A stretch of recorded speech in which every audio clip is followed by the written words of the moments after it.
Sup, my fellas. Don't forget to leave feedback, and enjoy the story. In the world where our hero ended up, only high-rank magic abilities matter, everything else is trash. But Derek is an ordinary low-rank hired magic teacher. However, he had a system that let him master new magic levels faster than anyone else. Noble kids did not respect him, so an aristocrat's daughter could freely mock him and beat him as much as she wanted. But the hero's teaching methods were not like those in academies, and he did not bow to that spoiled brat. So he just drove her into a night forest, and coldly promised to kill her if she did not squeeze out at least a spark. She ran away, stumbling and gasping, stumbling at every step. He threw a fireball at her, missed on purpose, just to laugh at her panic. She kept running, barely breathing. When she tripped over another root, and death was just inches away, suddenly her magic activated. But earlier he was nobody, a poor outcast with no money and no skills. His only chance to learn anything was an old first-level mage, who grumbled at the whole world. The old man taught him magic, but always said, "Without noble blood, you will not get higher." Yet the hero grasped everything on the fly. In a short time, he already cast his first spell, and after another training session, they sat in their camp. While drinking, the old man told Derek that noble children beyond Ebelstein could reach 3 stars before adulthood. He warned Derek not to get arrogant, insisting a low-born mage like him would hit his limit at 2 stars. Again and again, he preached that magic was decided by bloodline and that effort alone was futile. Those lectures planted in Derek the idea that nobles and commoners were separated by an unbreakable wall, perhaps reflecting the old man's own failures. That night, those bitter words lingered with Derek longer than usual. Rain fell through the darkness as the uneasy silence stretched on. When Derek returned the next day, he found the old man dead. The body was covered in bruises, as if he had been savagely beaten before dying. At first Derek assumed the old man had simply picked the wrong fight. Only later did he learn the guards had beaten the old man to death. Derek buried him alone, giving the liar a grave despite everything. The official story was that the old man had been caught stealing a 2-star spellbook from a warehouse, something no one could understand. To everyone else it looked like a pointless crime from a man who had long since given up ambition. But Derek remembered that the old man had always obsessed over bloodlines. Even so, Derek knew he himself could not possibly have noble blood, because he was not originally from this world at all. 4 years passed, and Derek kept moving forward in Ebelstein. During that time he met Katia Flameheart. She had once been the mistress of the fallen Viscount House Flameheart, a noble-born 3-star mage sought after by mercenary groups. While staying in Ebelstein, she worked through the Beldun Mercenary Corps and took Derek, then a young 1-star mage, under her wing. From Katia, Derek learned far more than he ever had before from a true 3-star mage. Their lessons and work centered around the tavern Beldenstier. Katia told Derek that ambition was natural for a mage, especially for someone as talented as he was. Still, she warned him that greed could ruin his progress if he let it control him. Derek accepted the warning, though he remained as guarded as ever.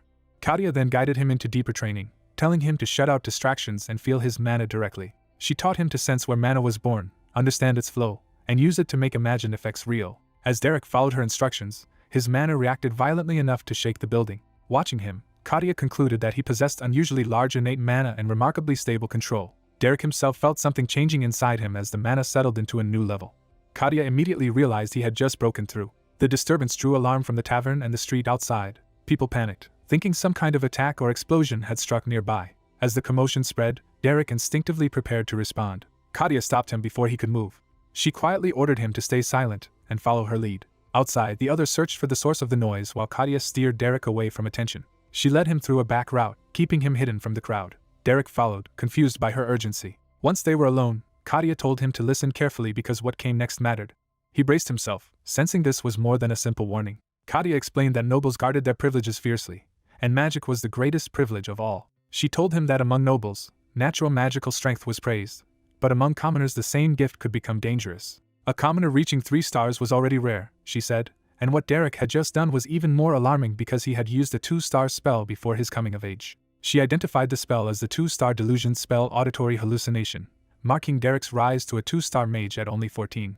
The world itself confirmed the breakthrough by granting him access to 2-star magic and that specific spell. Afterward, Katia kept traveling with him, teaching him more spells and even sharing lessons about noble society. A year later, however, Katia left. Derek later heard she had been appointed private tutor to the powerful county of Elvester, a position tied to one of the most influential noble houses in the realm.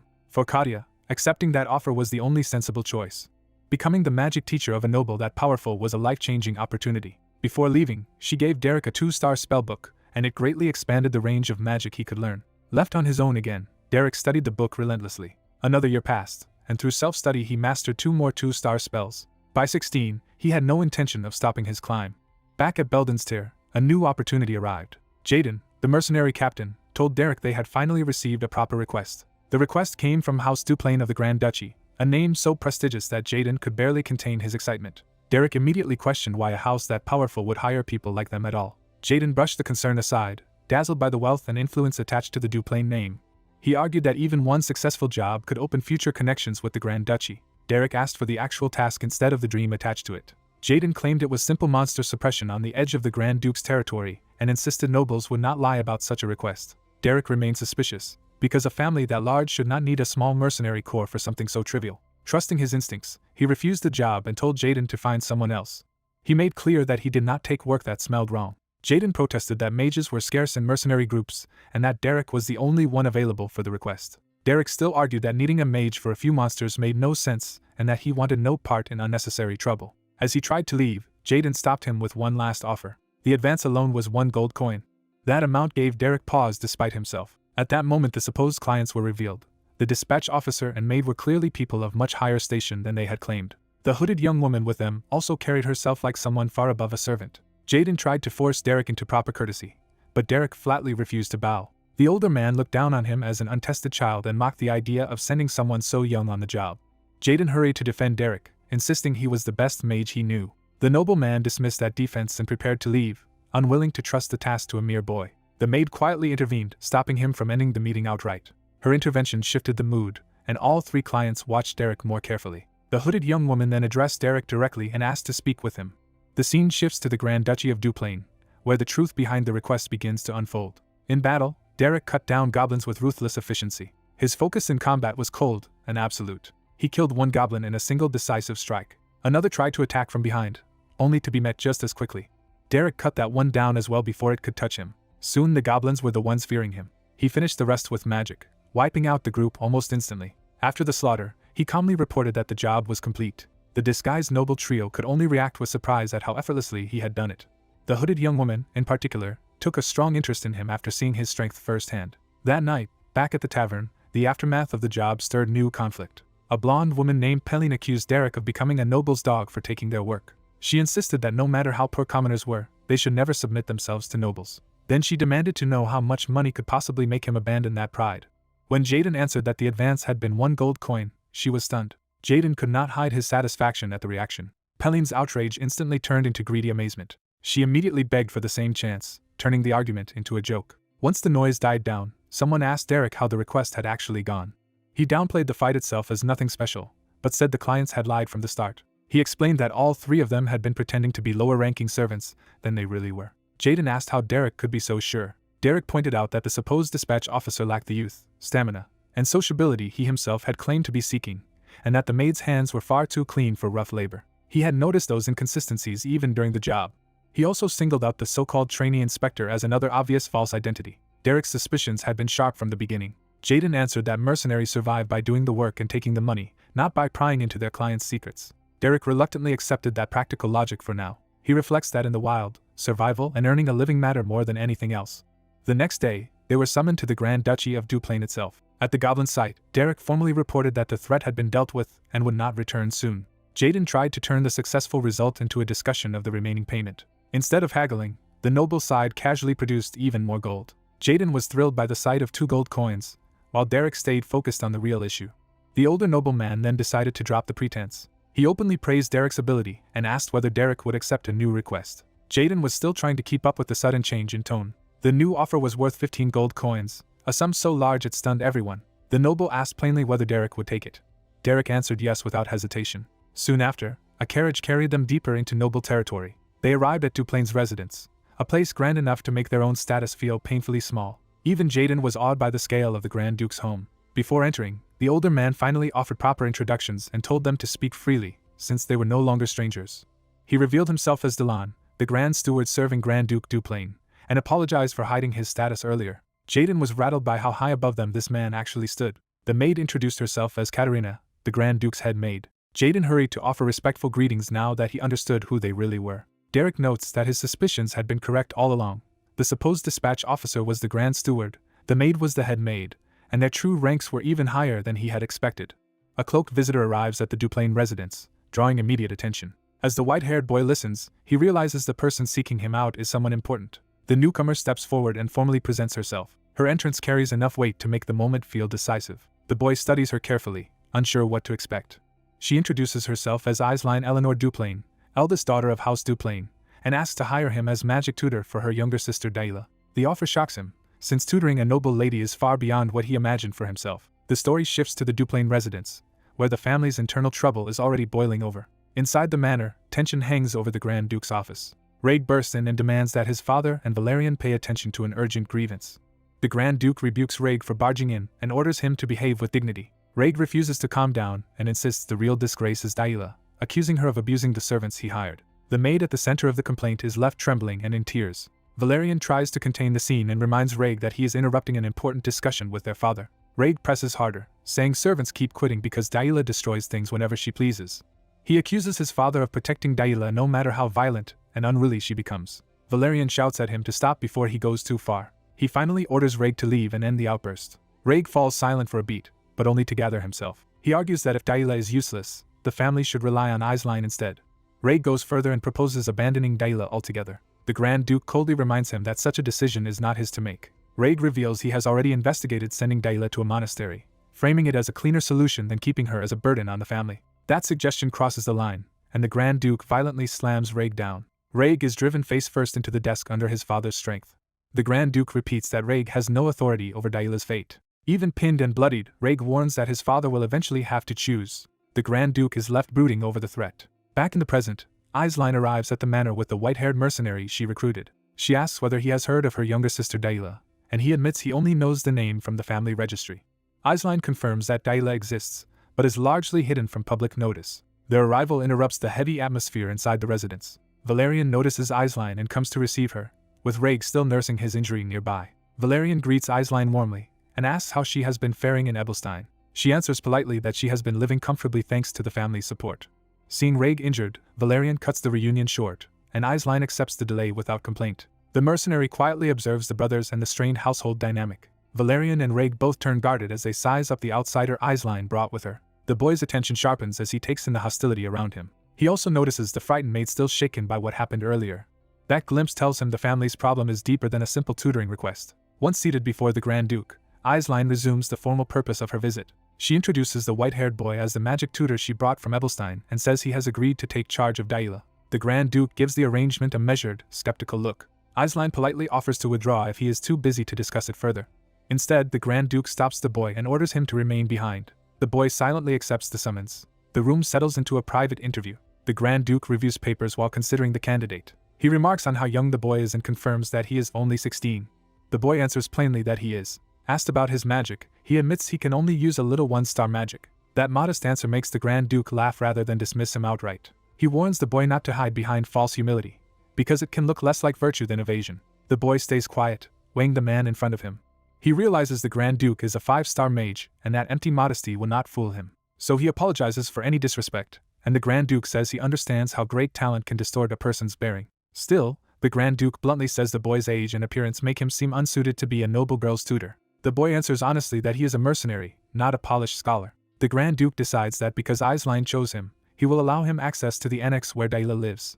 As he dismisses him, the boy asks for permission to raise one more matter. The Grand Duke allows him to continue. The boy explains that as a mercenary, once he accepts a commission he intends to see it through. He makes clear that Isline hired him specifically to teach Daila magic and prepare her to enter noble society properly. The Grand Duke impatiently asks why he is restating what is already obvious. The boy answers that he has a serious request to make before he begins. That catches the Grand Duke off guard. Before the request is answered, a plate suddenly flies elsewhere in the annex. A maid is nearly struck and recoils in terror as the dish shatters beside her. She desperately apologizes to Daila, but Daila rejects the apology as worthless coming from a servant. Daila orders the maid out of her sight and threatens worse violence if she appears again. Elsewhere, Isline questions why the tutor had to be someone like Derek when noble magic masters should have been available. Her companion explains that a commoner mercenary would normally struggle to serve as a noble's tutor. Isline reveals she already tried nearly every famous magic master she could find, and all of them gave up on Daila. So she deliberately chose someone desperate enough to persist, especially one who understood both hardship and noble manners through his fallen noble master. She believed Derek's rough background and unexpected refinement might let him guide Daila gently. Her companion warns that she is misreading him and does not truly see what kind of person Derek is. He reminds her that Derek survived the streets and mercenary life long before adulthood, which kindness alone could never have accomplished. That warning unsettles Isline. Meanwhile, Derek is escorted deeper into the annex by the old steward and a maid.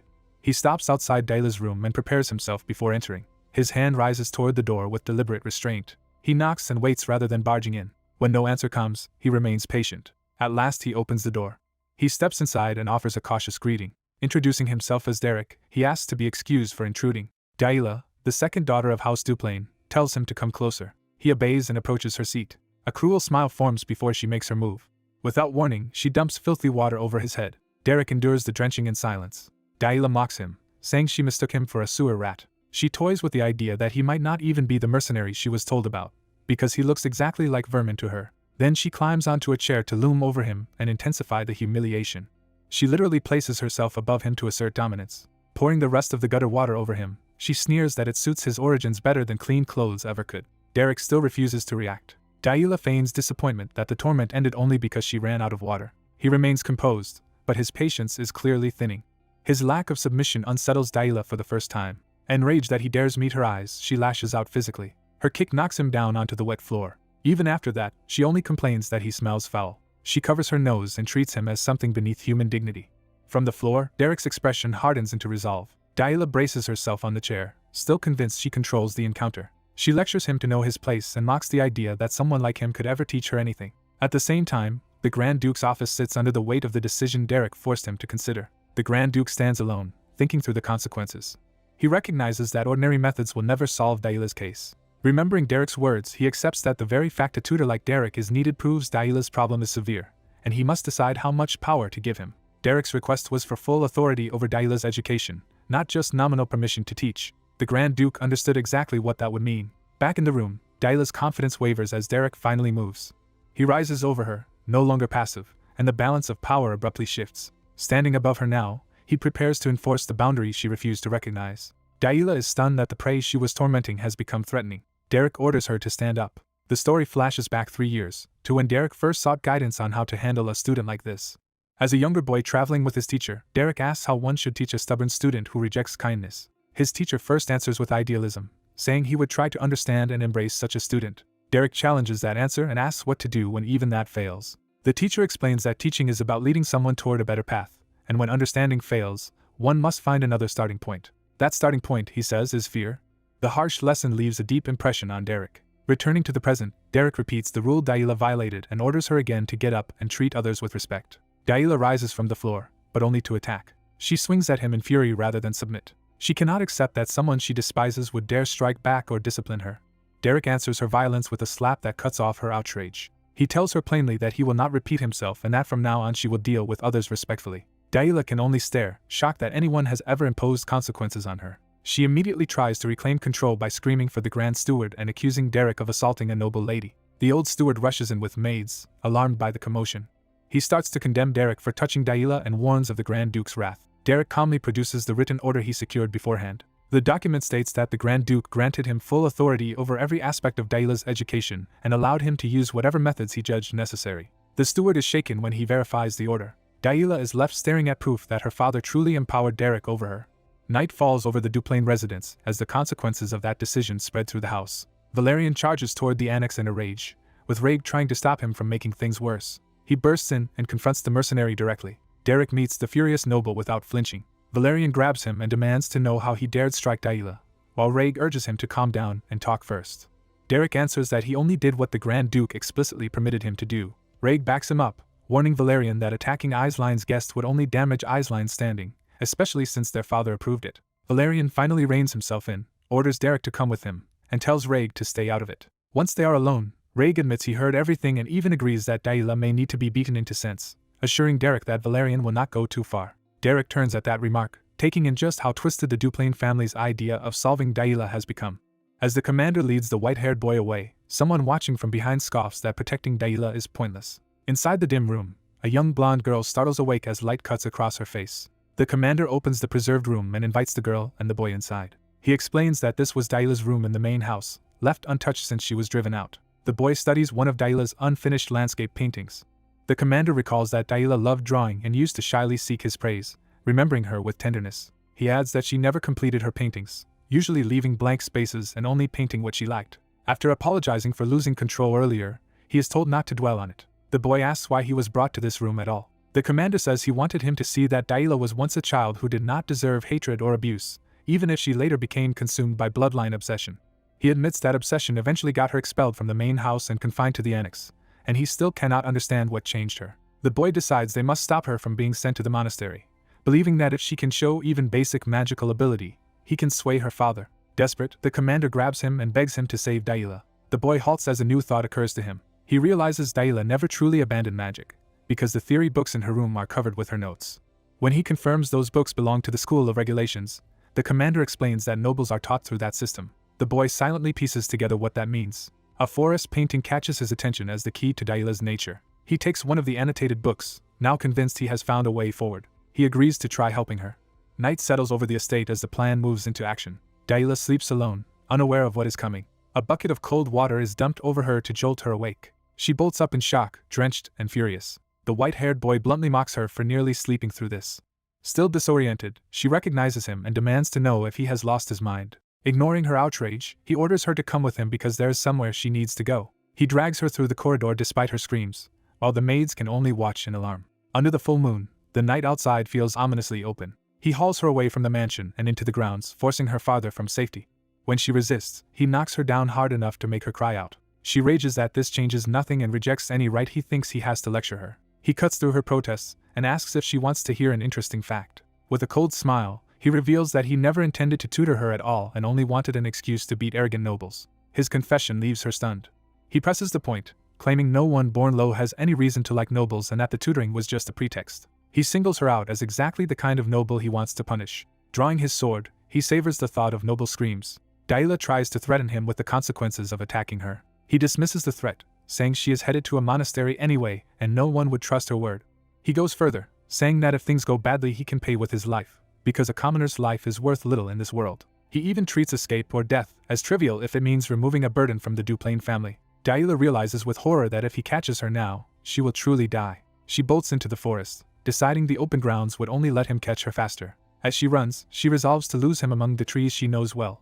She trusts the forest because she has roamed it since childhood and believes it can lead her back to safety. In panic and fury, she decides that if she can turn the situation around, he should be the one to die. Behind her, he calmly forms a blazing fireball. He launches the spell into the night, turning the chase into an execution. Daila recognizes the attack in disbelief as a fireball. She is even more shaken when she realizes it is two-star magic, far beyond what she expected him to wield. He smiles at her fear, fully in control of the hunt. The fireball bears down on her with lethal force. For a moment she can only stare, frozen by the certainty of death. At the last instant she throws herself aside. The blast tears into the ground beside her and hurls her away in the shockwave. She survives by a hair and gasps in disbelief. He notes with amused disappointment that he missed. The moonlit forest falls silent again, making the danger feel even sharper. Bruised and shaken, she forces herself back up and keeps running. She grits through the pain, refusing to stop. A root catches her foot and breaks her stride. She crashes to the ground, losing precious time. Dazed, she struggles to rise. Before she can recover, blue mana condenses into spear-like projectiles around her. She realizes too late that another attack is already on its way. The glowing spears streak toward her from multiple angles. She braces helplessly as the trap closes in. He praises her speed, remarking that it is impressive for someone supposedly shut away all day. His words make her realize he has been reading her more closely than she thought. She runs again, but he no longer bothers to hurry after her. He watches in silence, already certain of the outcome. As exhaustion mounts, she wonders how much longer she can keep fleeing before he inevitably catches her. A sudden realization flashes across her face. He kneels and touches the ground, sensing the mana around them. The forest itself answers him with a clue. He recognizes the woods from Daila's paintings and concludes this is the place she has known since childhood. He understands that she had been feeling the mana of the wild without knowing it, and pouring that sensation into her art. The pattern confirms his suspicion about her true magical nature. Driven into a corner, Daila raises a rock and tries one last desperate attack. He draws his sword in a single swift motion. The blade stops her strike effortlessly before it can touch him. She is left staring at him, shocked by how completely he controls the fight. Instead of mocking her, he acknowledges her resolve and recognizes that choosing to strike back took courage. Spent and trembling, she can barely hold herself up anymore. He states the obvious at last. She no longer has the strength to run. With his sword poised above her, he asks if she has any final words. She answers with a bitter laugh rather than fear. Refusing to beg, she says she will not grovel like a commoner and tells him to kill her if he must. Instead of striking, he asks why she clings so obsessively to bloodline. The question cuts deeper than the sword ever did, and she turns away. She confesses that without her noble bloodline, she feels she would have nothing left. Her despair spills out as she fixates on magic as the one thing that could have proven her worth. Through tears, she admits the truth she has never said aloud. She never truly tried because she believed she would fail. He listens in silence, letting her finally say it. She breaks down completely, saying that no matter how hard she tries, she falls behind in both magic and painting. If even her bloodline means nothing, she no longer knows what remains of her identity. Collapsed on the ground, she asks what she even is. He pauses, no longer treating her as an enemy. Then he lowers the sword and redirects his mana. She watches through tears, unable to understand what he is doing. He says he has heard enough and abandons the threat of execution. When he says goodbye, she thinks for a heartbeat that he still means to kill her. Instead, blue power surges past her rather than into her. She squeezes her eyes shut, bracing for death that never comes.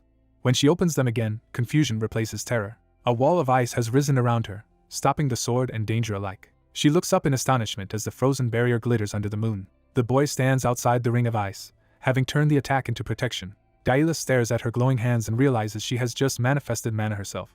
He sheathes his weapon, the lesson now complete. Bowing politely, he praises Lady Daila and apologizes for the cruelty of how he forced this breakthrough. She can only stare, still trying to understand the reversal. He explains that what she produced may be only a raw manifestation of mana rather than formal magic, but it is still proof that she can do it. The words hit her harder than any blow, and emotion catches in her throat. She bursts into tears, overwhelmed by the first real proof that she is not hopeless. He lets her cry within the ice he raised for her, no longer threatening her at all. The moon hangs over the forest as the violence gives way to revelation. Once she calms, he tells her this means she belongs to the school of the wild. He explains that nobles are usually taught through the school of regulations, even though all schools share the same foundation and differ mainly in how magic is understood and mastered. Because her temperament belongs to the wild, trying to force herself into the regulations method was doomed from the start. Still shaken, she asks how he could possibly know that about her. He answers that he saw it in the drawings she made. From those paintings, he understood that she could sense mana moving through nature and transfer that feeling onto the canvas. He adds that mages of the school of the wild usually begin by sensing the mana in nature when they are young. For the first time, she listens without resistance, trying to absorb what this means for her life. After helping her recover, he tells her she should be able to walk now. He says this is only the beginning, but promises that from tomorrow onward he will teach her how to manifest mana naturally. As he turns to leave, she stops him by name. Awkward and flustered, she manages a hesitant thank you. He accepts the gratitude with quiet restraint. The two of them walk back together through the forest, now allies instead of hunter and prey. On the way, he asks if the sunset painting in her room was hers, and when she admits it was long ago, he tells her it was beautiful enough to be a masterpiece. Morning light fills the mansion, marking the start of a different day for Daila. She wakes with new resolve and immediately begins testing the mana she discovered. A faint swirl of blue energy gathers at her fingertips as she practices alone. She focuses intensely, determined not to lose this chance. Even so, she admits to herself that controlling it is difficult. Later, a maid approaches her room carrying water, unaware of Daila's changed mood. When Daila suddenly opens the door, the startled maid spills the bucket. Water splashes across the floor in front of them. The spill reaches Daila's feet, but she remains perfectly composed. Terrified by her own mistake, the maid immediately begs forgiveness and expects punishment. Daila simply tells her to watch where she is going and walks past without striking her. The maid is left kneeling in disbelief, apologizing for a punishment that never comes.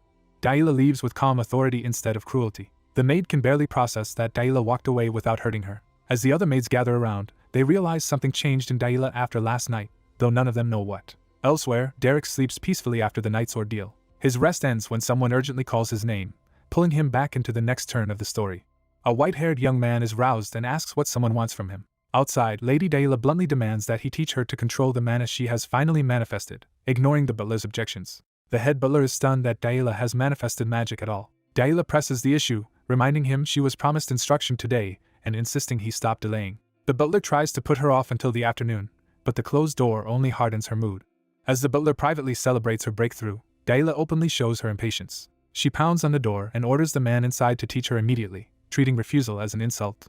Even while he lies in bed, she keeps shouting for him to open up and curses him for ignoring her. The estate settles into a new day under the weight of this unexpected development. Elsewhere in the mansion, someone strides through the halls as the news begins to spread.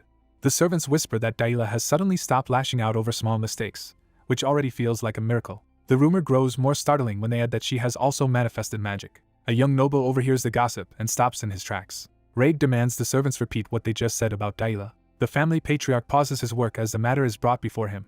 In a formal meeting, Raig reports to his father that repeated questioning of the butler and servants confirms Daila has manifested magic. Their father reacts with relief rather than alarm. Raig warns that one magical awakening should not erase everything Daila has done or automatically cancel plans to send her away. Valerian rebukes him, arguing that a sister who has manifested magic deserves praise, not condemnation. The father studies his son's opposing reactions in silence.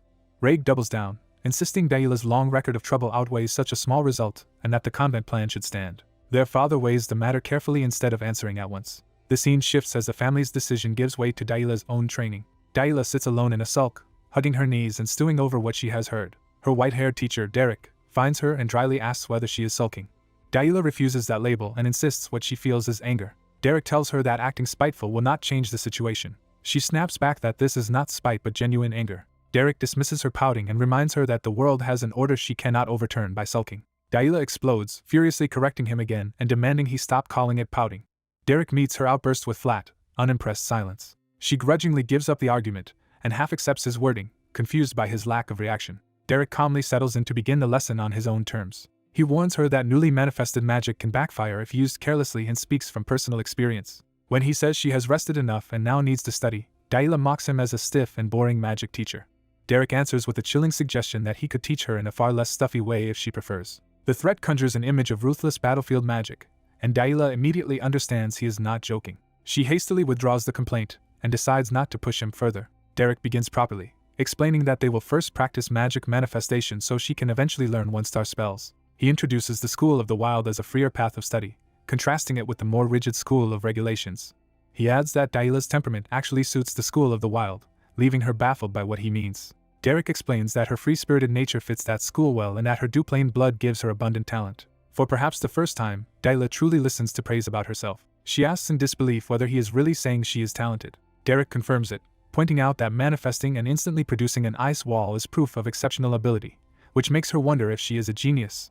He bluntly separates talent from genius, while Daila stubbornly insists they are basically the same. Their bickering continues as the lesson moves forward, watched from outside by an unseen observer. Raig listens from beyond the room and clicks his tongue in irritation. Time passes at the estate as Daila throws herself into training. The next day, she bursts in to report that she can now manifest magic but still cannot control its direction. Another day, she proudly shows Derek a new attempt and complains that imbuing it with cold still feels wrong. By the following day, she is chasing him through the halls, saying she can sense the magic now even if the feeling is strange. Later, she even tracks him outdoors to demand attention, while he quietly reads under a tree. She scolds him for wandering from the annex, and accuses him of slacking off with the spell books their father lent him. Derek answers without shame that the books were indeed lent to him for exactly that purpose.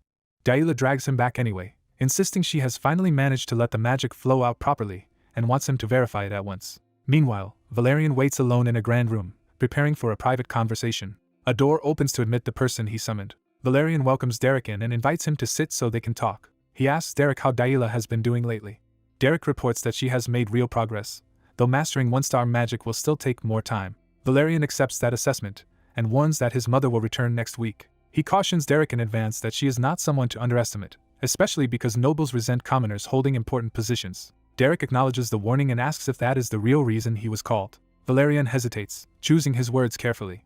He explains that as the future head of House Duplain, he believes leadership means sincerely embracing every member of the family. He admits that this ideal is difficult because people's hearts and values differ too deeply for easy harmony. Derek asks him to stop circling the point and say what he really means. Valerian steels himself to confess something more personal. He admits with real hurt that Daila no longer plays with him. The childish complaint catches Derek completely off guard. Valerian nostalgically recalls how warmly Daila used to greet him when they were small and idealizes her as an angelic child. He then asks Derek if there is any way to win back Daila's favor. When Derek questions why he is asking him, Valerian blurts out that Derek is the only person Daila willingly follows around. Trying to prove his sincerity, Valerian stops him from leaving and reveals he even learned doll-making from the maids for Daila's sake. He proudly presents a handmade doll meant to resemble Daila and asks whether his brotherly love comes through. Derek stares at the grotesque result and asks if Valerian is trying to curse someone. Valerian is crushed by the verdict and realizes Derek is useless for this kind of emotional advice. Another day dawns over the estate. Derek is formally received by a refined noblewoman who says she has heard much about the capable magic teacher they found. She frames the meeting as polite interest in the man teaching Daila. Introducing herself as Miriella Dibel Duplain, she sweetly offers to send him a gift from her territory. Derek immediately refuses the implied patronage by stating he belongs to no noble house. Miriella is taken aback and asks what he means. Derek calmly reveals that he is a commoner. The revelation shocks Miriella outright. The story jumps back a week to explain how this confrontation began. When Derek first arrived at the Grand Duke's residence, a dark-haired woman named Aisline told him she was glad they had brought him there. As Daila's older sister, Aisline said she could not stay by Daila's side because duties in Ebelstein called her away, so she entrusted Dahlia to him. Derek accepted the responsibility with a restrained answer. Afterward, his rough mentor chided him for sounding lifeless when someone had just entrusted him with her sister. Aisline and the man urged him to finish quickly and return before Pelin caused another scene, making clear they were counting on him. Left behind at the residence, Derek watched their carriage depart in silence. Only then did Aisline realize she had forgotten to warn him about something important. She remembered too late that Valerian's mother would be returning the next week and that Derek had received no warning about her. When asked whether such a warning was really necessary, she hesitated. She struggled to describe the problem delicately. Her tension made clear the issue was serious. She finally admitted that Valerian's mother was, in effect, a god of anger and would explode over the arrangement. Back in the present, the patriarch curtly tells Miriella to lower her voice because he can hear her perfectly well. Miriella ignores the rebuke and insists the real issue is their beloved youngest daughter, Dahlia. The father admits he dislikes appointing commoners to important roles too, but reminds her that every high-born teacher with a respectable bloodline had already given up on Dahlia. Miriella refuses to accept that excuse and is appalled that they hired a former mercenary to teach her daughter. The father answers that competent magic teachers are rare and that Derek came recommended by Aisline. Miriella still insists there must be standards that cannot be compromised. She proposes summoning her younger brother Flam instead, arguing that now Dahlia has manifested magic he could teach her properly. The father rejects the idea, pointing out that Flam is busy managing Ebelstein and cannot be casually pulled away for private tutoring. Miriella fires back that Ebelstein's social world is just as chaotic and dangerous, so appearances there matter too. She argues that a teacher's status matters above all socially and that a nameless commoner would make Dahlia a laughingstock when she debuts in high society. The argument is interrupted by someone entering the room. Valerian asks his mother to calm down and reminds her she did not come back merely to fight with his father. Miriella refuses to back down, saying the real question is whether that commoner mage is truly qualified to teach Dahlia. Raig steps forward and pointedly asks if that is the standard she wants applied. Miriella turns to him, surprised by his intervention. Raig says that a commoner becoming a noble girl's magic teacher is unusual, but if the man truly has the necessary qualities, it need not be a major problem. He proposes to test Derek's worth himself, and begins to suggest a magic spar as the measure. Their father cuts him off, warning that Derek is a genuine mage and not someone to dismiss lightly. Raig absorbs the warning without backing down. He shifts the test, suggesting they evaluate Dahlia instead. Valerian watches closely, sensing where Raig is heading. Raig argues that if Derek is truly an excellent teacher, then Dahlia should show excellent results, so he will personally spar with her to verify that progress. The father falls silent, considering the proposal. Raig leaves before anyone can stop him, with Valerian calling after him in alarm. Valerian protests that challenging Dahlia to a magic spar is reckless and unreasonable. Raig asks whether Valerian truly believes Dahlia has changed and reminds him of everything she has done. Valerian answers that despite all of it, Dahlia is still their only sister and family should protect its own. Raig bitterly scoffs at that appeal to blood. He erupts that the very blood Valerian reveres is what has been dragging their house down, and that letting Dahlia enter society after all her behavior would ruin them. Valerian is shaken and asks if Raig truly means what he is saying. Raig coldly replies that Dahlia crossed the line first and that the best place for her is shut away in the annex. Valerian can only stand in stunned silence as Raig walks off. Raig leaves with a hard, resolved expression, having committed himself to forcing the issue. Outside the annex, even the birds are disturbed by the tension gathering around the coming test. Soon after, Dahlia bursts into Derek's room and calls for him urgently. Derek looks up from his reading and asks why she is making such a fuss so early in the morning. She throws him a rolled notice, interrupting his study with official news. Dahlia declares that if she loses the coming magic spar, he will be fired. Derek reads the notice and calmly points out that Raig is already an experienced one-star mage, so winning will likely be difficult for her. Dahlia explodes at his lack of urgency and accuses him of speaking as if he expects to be dismissed. Derek answers that he is a mercenary who simply does the job he is hired for and takes the pay that comes with it. He adds that he has already been paid more than enough, making clear he is not clinging to the position. His indifference startles Dahlia, and she asks whether he truly means he would leave that easily. A week later, the day of the test arrives. The estate prepares a formal outdoor arena as the family and servants gather to witness the result. The patriarch arrives with Miriella and the household, turning the spar into a public judgment. Derek appears before the patriarch, formally announcing his presence. He bows with composed professionalism rather than fear. The patriarch notices that Derek shows no nervousness at all and wonders whether that calm comes from confidence. He concludes that such nerve under pressure proves Derek is not someone they should discard lightly. As the test is about to begin, someone steps forward onto the field, signaling that the decisive confrontation is finally starting. A nobleman in a dark cape steps forward, already resolved to turn this spar into a ruthless humiliation. He makes it clear that this will not be a simple exchange of magic and that he intends to break Dahlia completely. As he advances, his hatred sharpens into a promise that he will make her regret everything tied to her past. Dahlia enters the arena in silence, taking her place without retreat. Behind her hood, she steadies herself and faces what is coming.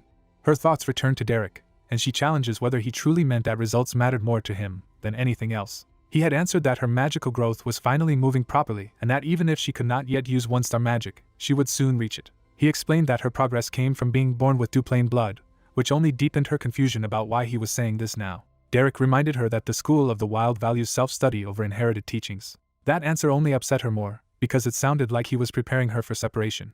He hesitated, leaving the truth hanging between them. Dahlia finally admitted her own weakness and addressed him with painful sincerity. Through tears, she begged to keep learning from Derek and confessed that she wanted no other teacher. Derek fell silent, taking in how desperately she meant it. He warned her that he knew nothing about noble sparring customs and had never fought under such rules.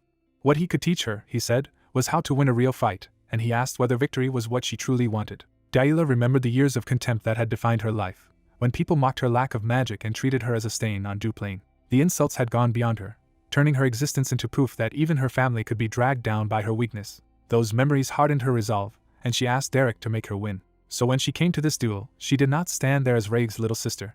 She also refused to stand there merely as the youngest child of House Duplain. She stood there only as Derek's student, and as a mage determined to prove herself. The house banner flies above the arena as the formal match begins. Dahlia and Raig face each other across the platform, the distance between them charged with family pride and personal grievance. An official clears his throat to announce the terms. He declares that they will follow the Kelbram Salon's high-rank sparring rules, where the first side to trigger General Pelham's protective magic circle loses. Raig accepts the rules and calls for the duel to begin. Dahlia answers with a calm, focused stare instead of fear. The protective charm around each duelist is explained as a costly accessory that activates just before serious damage and nullifies the decisive blow. Watching from the side, Derek notes how nobles hide danger behind expensive safeguards and guesses Raig plans to finish the match quickly.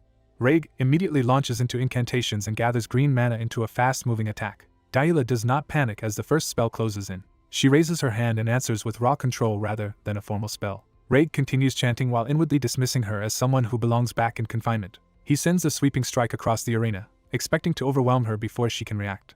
A voice cries out for Dahlia as the attack bears down on her. She tracks the spell with sudden clarity. Instead of meeting it head-on, she slips past its path with a sharp, efficient dodge. Raig is offended that she would answer his magic with movement and nerve rather than proper decorum. He redirects the attack, trying to force it back onto her.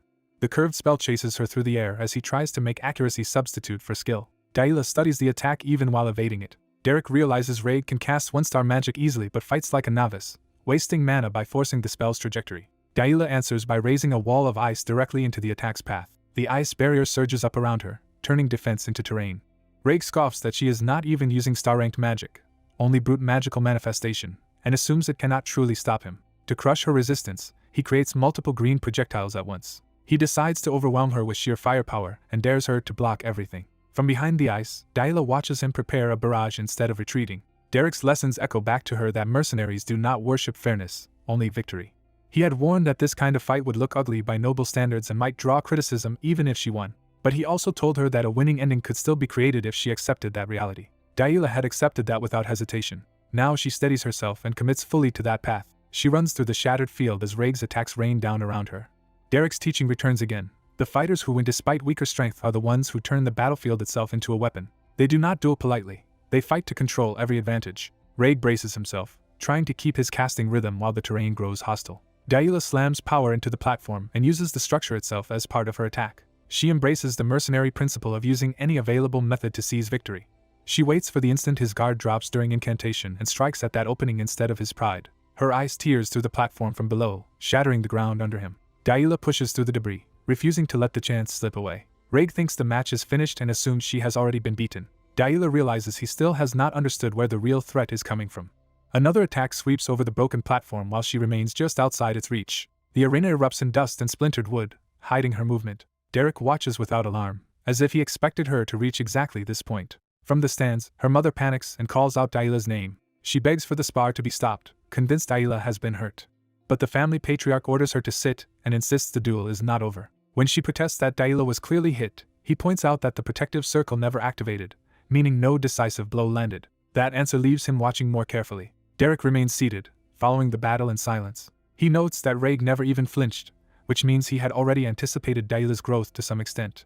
Raig searches the wrecked platform, trying to recover control. He cannot understand why the protective charm stayed silent, and where Dahlia disappeared to. Then he finally notices her below the platform, looking up from the hole she created. Before he can react, the damaged floor gives way under his feet. A rising pillar of ice blasts him off balance and throws him backward. He crashes down hard, stripped of the composure he started with. Realizing she is attacking from beneath the platform, he sees too late that she has changed the battlefield entirely. He protests inwardly that leaving the platform should count as a loss, but the rules offer him no rescue. The official remains unreadable, giving him no support. Raig bitterly understands that noble rules never imagined anyone would use such a dirty but legal tactic. He regains his footing amid the wreckage and prepares to continue. Ice spikes erupt around him again, hemming him in and forcing him to move where Daila wants. He runs through the narrowing lane she creates, no longer dictating the pace. Unable to see her, he realizes the pressure has reversed and that she now needs only one clean hit while he cannot target her at all. He recognizes with growing anger that this has become a true fight, stripped of noble etiquette.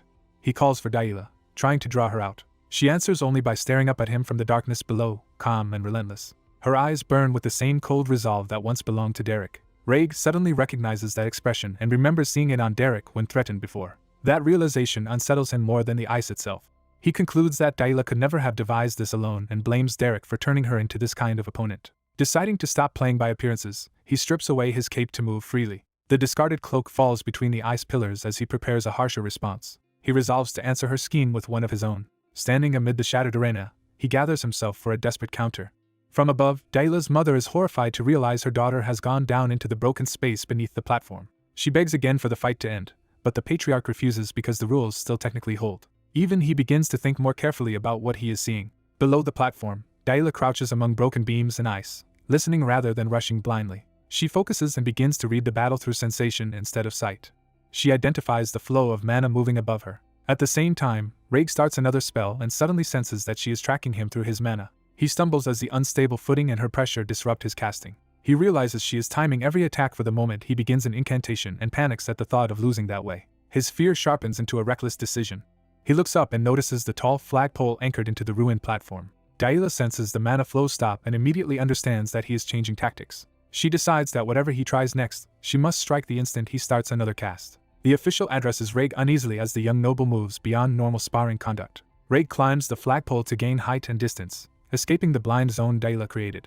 From above, he reasons that she should not be able to react to his mana at that range, though casting from there is still difficult. He finds a single brutal solution and channels power without relying on a formal incantation. He decides to destroy the entire platform itself, forcing the battlefield to collapse around her. Derek watches this escalation with a hard, unreadable expression. The platform splits under the impact as lightning-like force tears through its supports.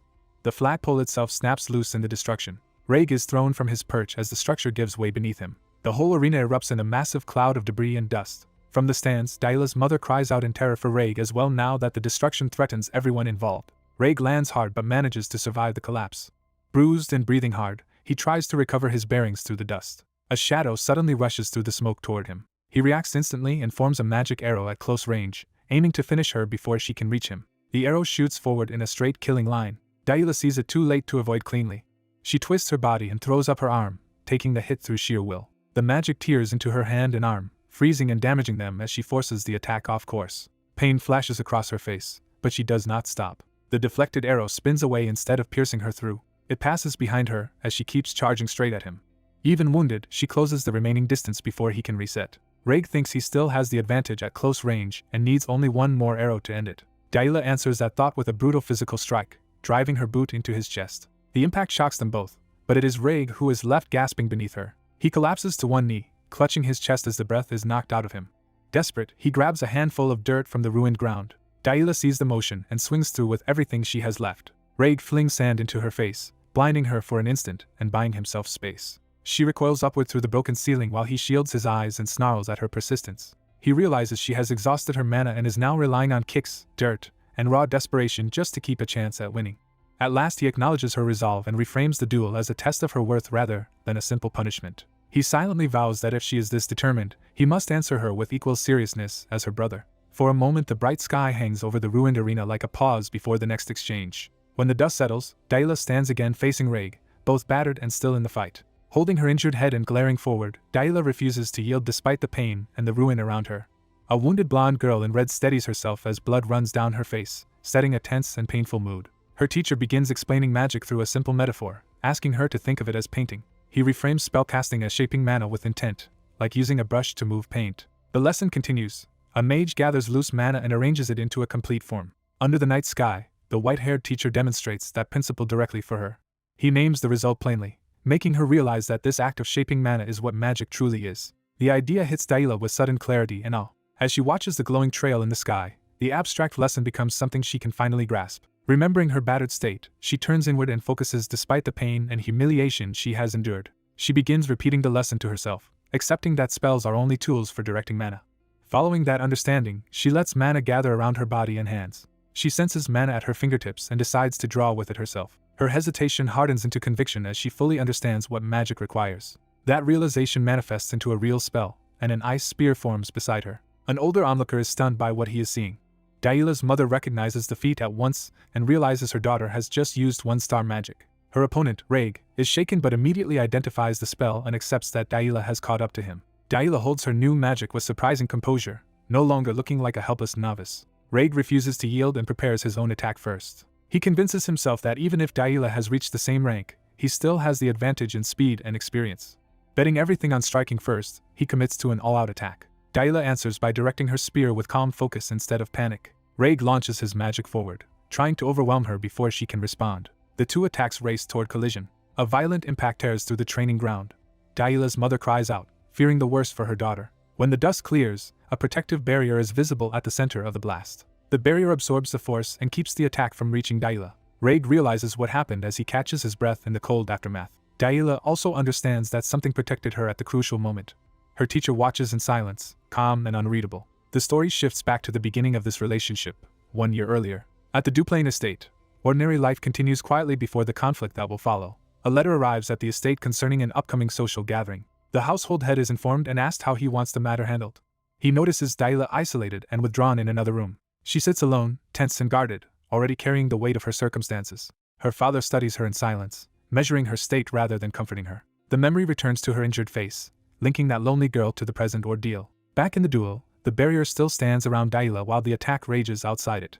Daila realizes the barrier activated on its own to protect her. Raig is left kneeling amid the wreckage, his attack spent and his advantage gone. The teacher quietly accepts the outcome. Raig admits defeat to himself. Daila finally breaks down, releasing all the fear and pressure she had been holding back.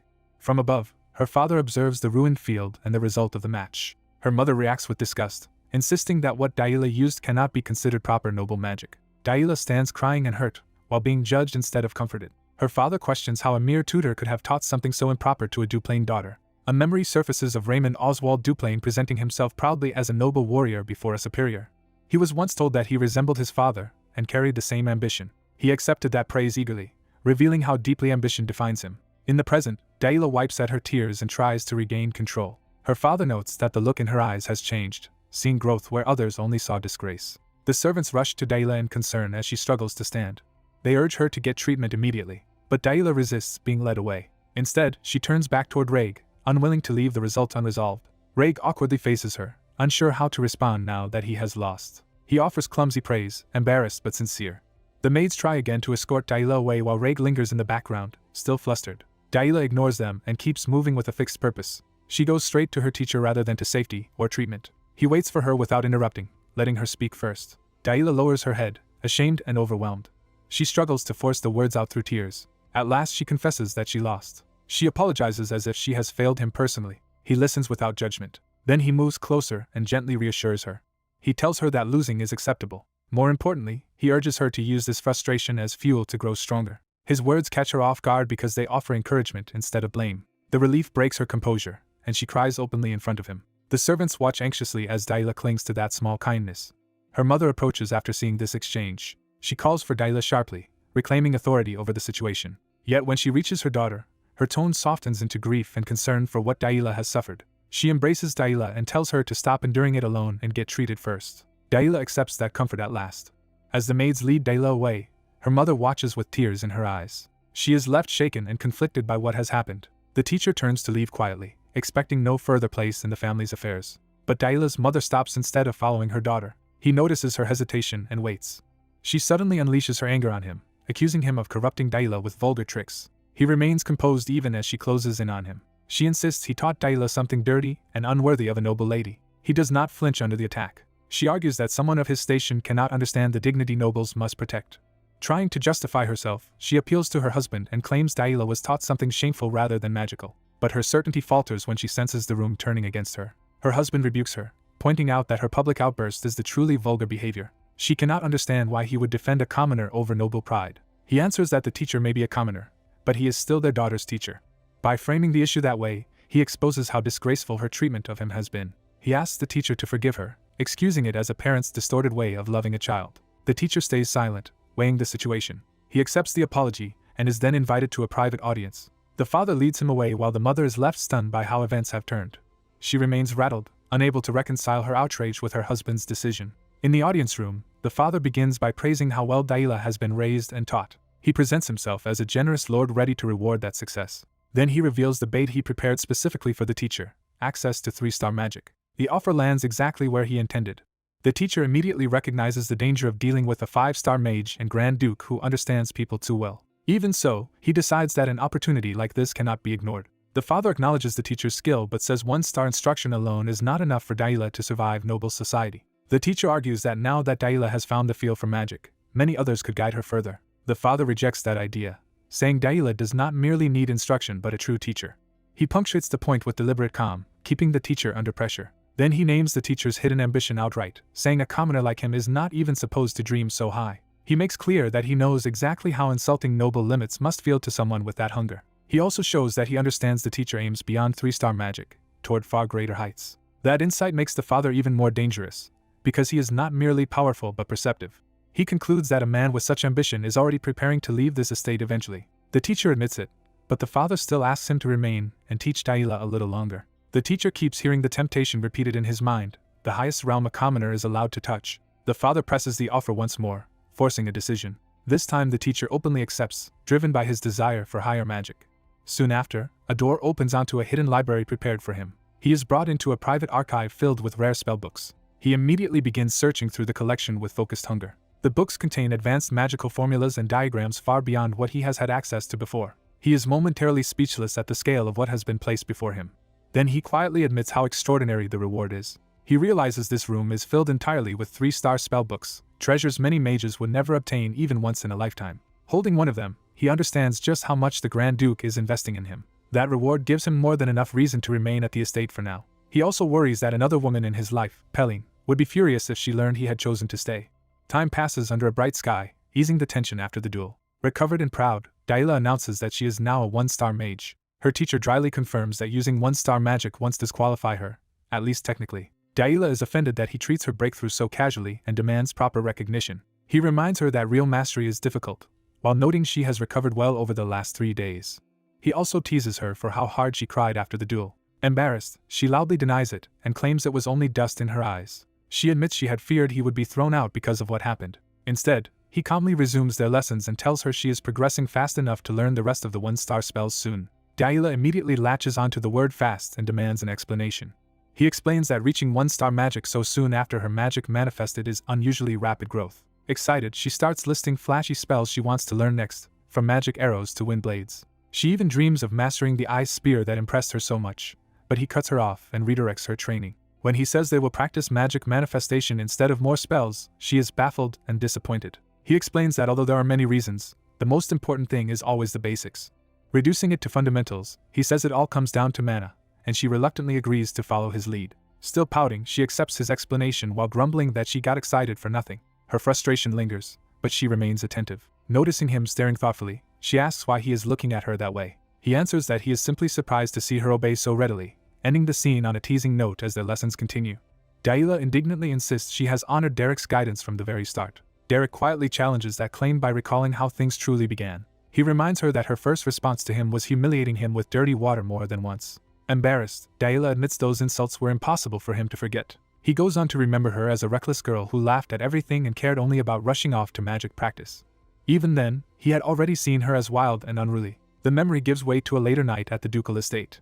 After exhausting herself with magic, Daila lies in the grass trying to catch her breath. Derek approaches and notes that her life is about to become much busier. As he sits beside her, she confirms she has heard the news too. She explains that starting next week she will be forced into etiquette and general education classes on top of magic. Derek treats that as natural progress, but Daila bitterly asks whether he really thinks she should be happy about it. She lists the endless noble subjects awaiting her, and cannot understand why she must learn any of them, wondering how Aisline endured such a life. Derek answers that this discipline is exactly why Aisline became the celebrated flower of Duplain and a central figure in high society. Daila confesses she wants only to study magic, and Derek tells her to keep doing so because his position in the house gives them room to maneuver, though she doubts they truly have much time. He asks whether anyone could still force him out now. Daila warns that while her father has acknowledged Derek, her mother will not quietly accept it. When Derek asks why the madam wants him gone, Daila guesses her mother fears Derek will pull her away from noble dignity and turn her into a mercenary like him. Derek dismisses that accusation, saying the kind of dignity nobles praise is far removed from what he saw in their sparring. He bluntly concludes that such dignity is nothing special. Then he tells Daila that silencing her mother is simpler than she thinks if they remove the excuse being used against him. Daila pauses, trying to understand what he means. Morning comes over the ducal estate. Inside the mansion, Daila's mother broods while the household goes about its work. She convinces herself that her daughter has fallen under the influence of an indecent teacher and pities Daila as a victim. In her mind, Derek is nothing but a crude mercenary teaching Daila the ways of violence. She imagines Daila barging into noble society in disgrace, dragging that vulgar influence with her. The thought gives her a headache rather than comfort. She reaffirms that regardless of her husband's approval, she still rules the estate and refuses to accept Derek's place in it. Determined, she vows to find some way to drive him out. Before she can act, Daila appears and greets her warmly as mother. The madam is momentarily disarmed by the affectionate, graceful daughter she once claimed to cherish. For a moment she can only stare in silence. Her confusion deepens as she realizes this behavior is not an act she expected. Daila, now dressed and composed like a proper young lady, politely asks whether her mother rested well.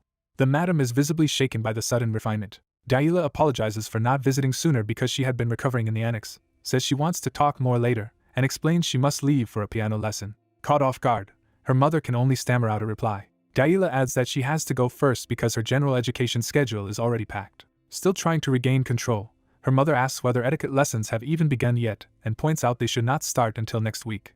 Daila calmly agrees and thanks her mother for arranging them, saying she is looking forward to the lessons. The answer leaves the madam with nothing to oppose except a weak order to hurry along. As Daila walks away across the courtyard, the servants watch the exchange. A maid drops what she is carrying in surprise at how different Daila has become. Instead of lashing out, Daila gently checks whether the maid is hurt and tells her not to overwork herself.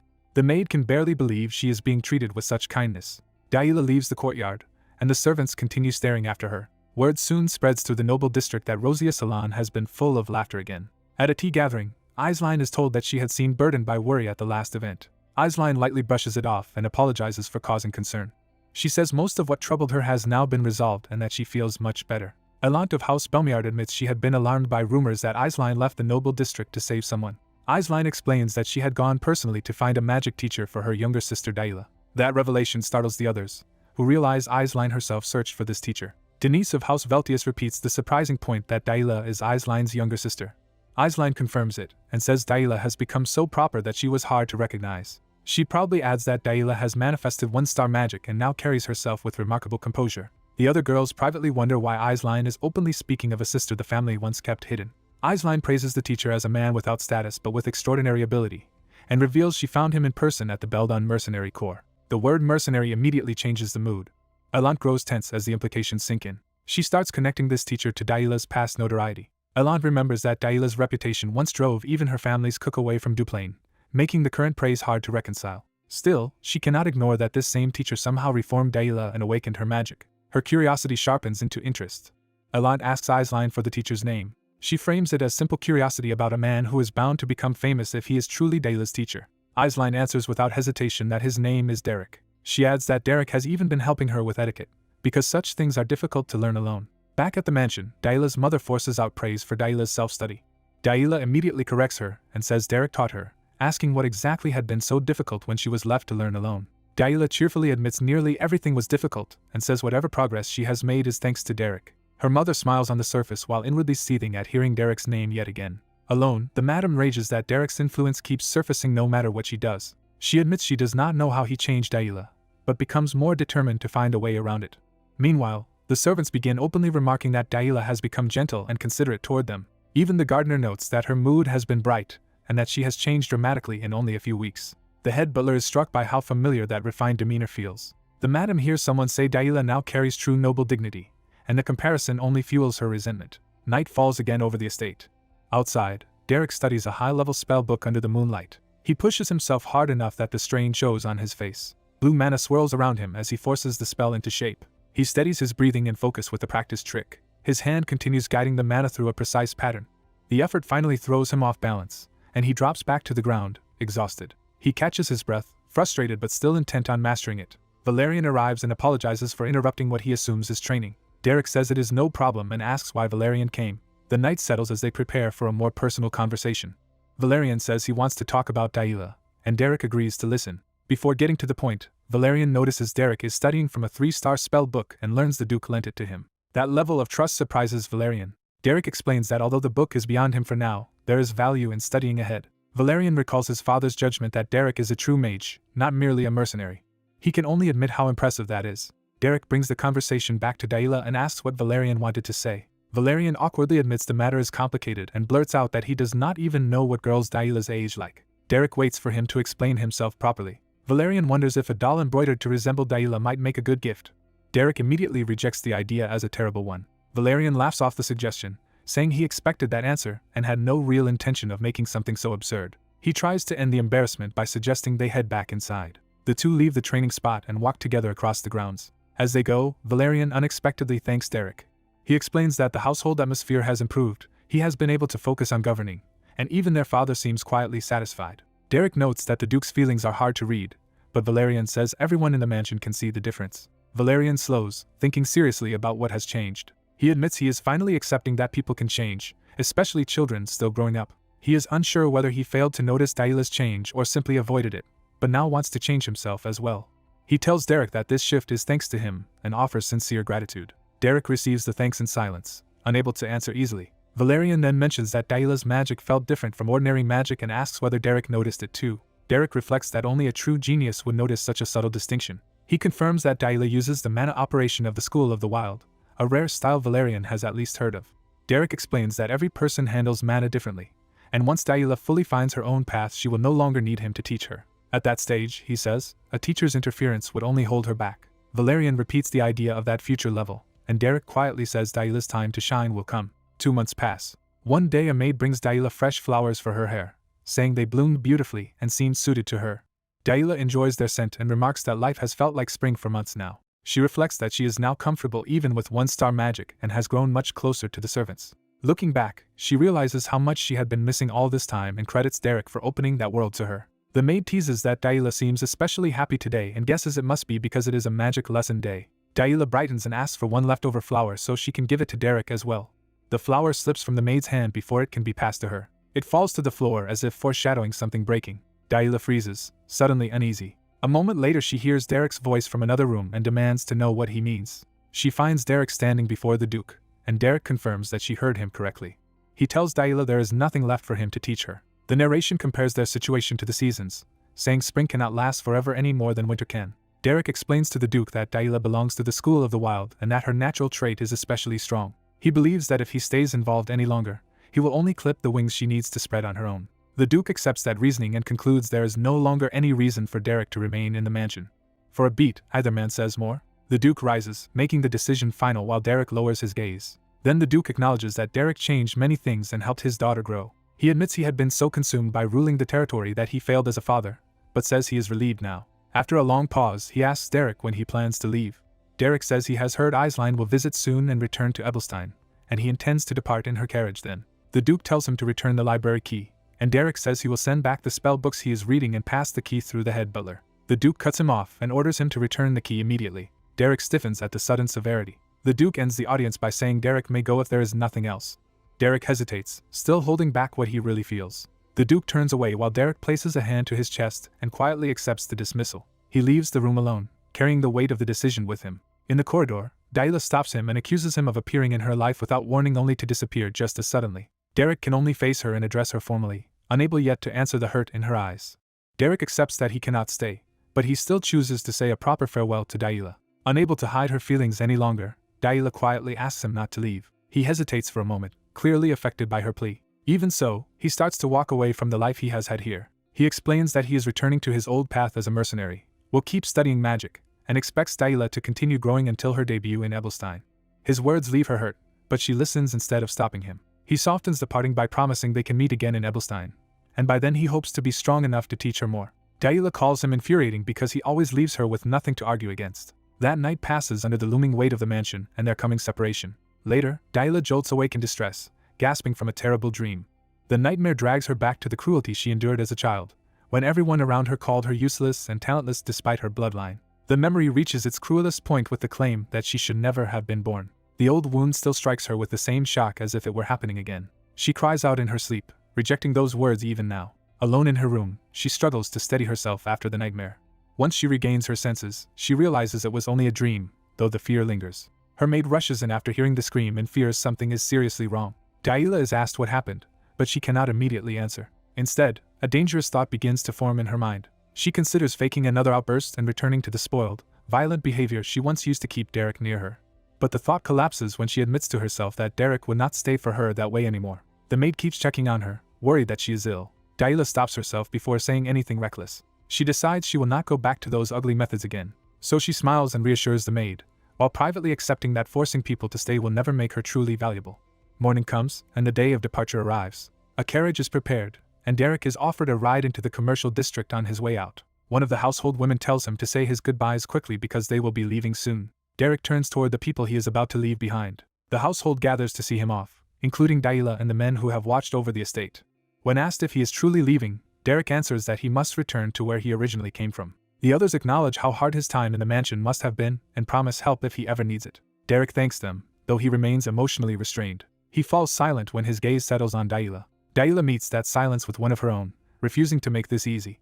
Her stare unsettles him enough that he asks what she means by it. She makes it clear she is not going to beg him to stay and insists he should not mistake her for a child anymore. Derek answers with sincerity, saying it was an honor to teach her and that he hopes she will remember the magic they learned together. She immediately rejects his modesty and declares that she will probably call him her teacher no matter what trouble that causes him. For once, Derek has no ready response to her bold affection and trust.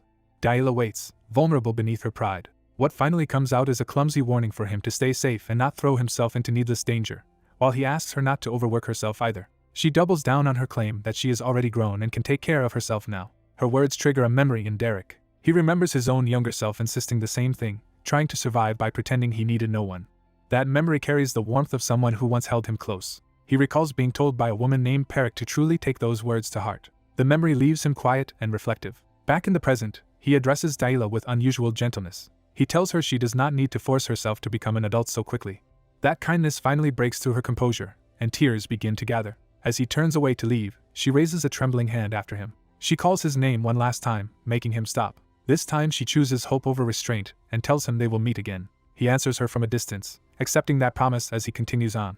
He says they should meet again in Ebelstein, and through tears Delilah agrees. The farewell ends beneath an open sky that feels both bright and painfully empty. Derek returns to Ebelstein's commercial district, back to the rough world he came from. The familiar streets and doors of his old life come back into view. Inside, the place is as violent and lawless as ever, with a man being beaten on the floor.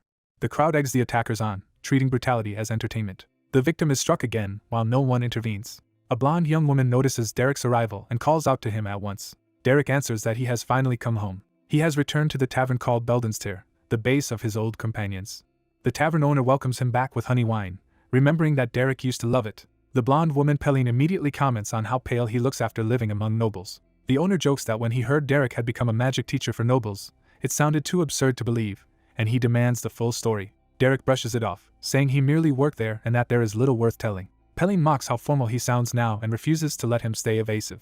The owner cuts her off, but she vents that she had to struggle through everything alone while Derek was gone. The owner turns practical and asks whether Derek at least earned good money from the nobles. Derek answers that what he received there mattered more than money. To explain himself, he places a valuable spell book on the table. The others are stunned and immediately recognize it as something extraordinarily rare, possibly even beyond what they expected. Derek calmly clarifies that it is a 3-star spellbook. That revelation throws the tavern into chaos, with panic over theft mixing with greed and envy. Derek silences the speculation by stating that the Grand Duke gave it to him personally. Pelline refuses to believe him and instantly starts asking whether the nobles need an archery instructor too. Time passes, and the tavern settles into another night. Soon after returning, Derek is already asking whether any new jobs have come in. He says he wants something light, just enough to shake off the softness he feels he gained while living safely. The owner laughs off the idea that Derek could ever truly lose his edge and reminds him there is always work for a mage. Derek insists on starting immediately, without wasting even a day. Before long, he is back on the road with Pelline, carrying the spellbook and returning to mercenary life.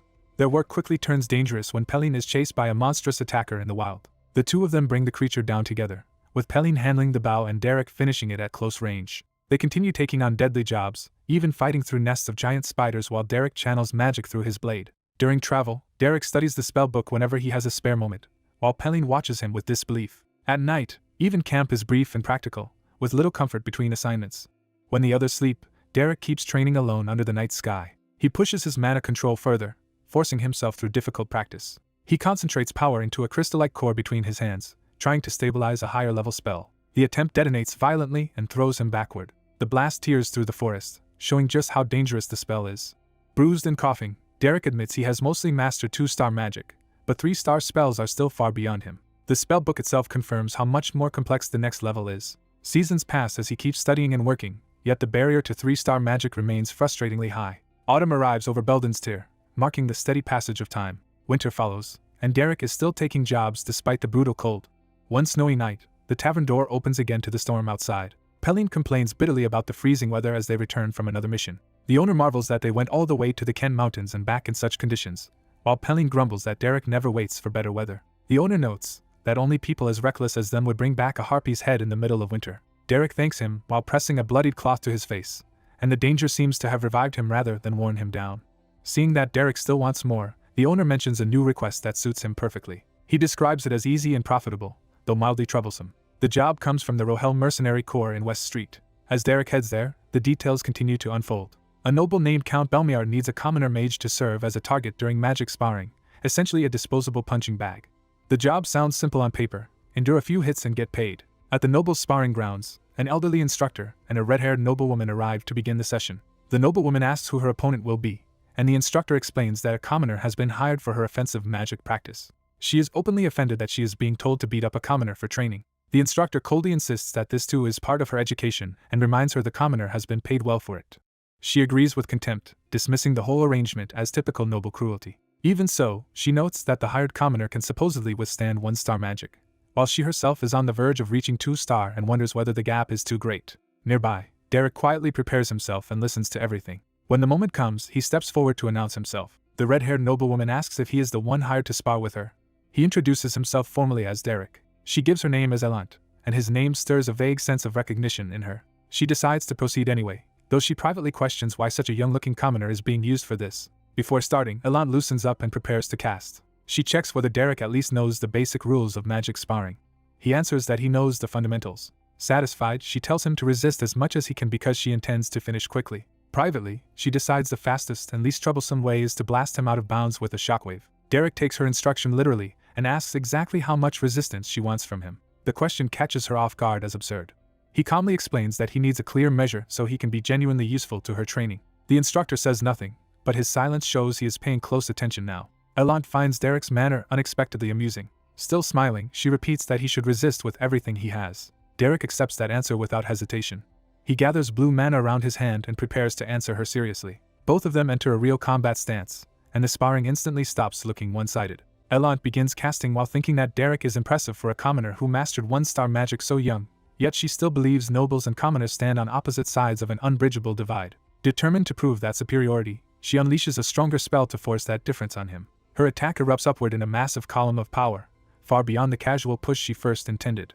Derek watches it without flinching. He lets the blast pass by him with minimal movement, treating it as something he can read rather than fear. The attack detonates harmlessly behind him, proving that her opening move never truly touched him. Elant is left staring in disbelief at what just happened. Derek simply asks what her next attack will be.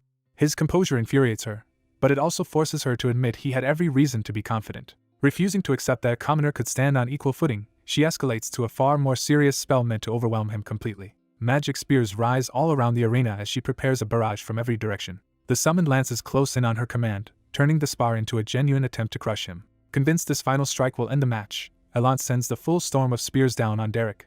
The white-haired boy calmly redirects a stream of blue magic instead of meeting it head-on.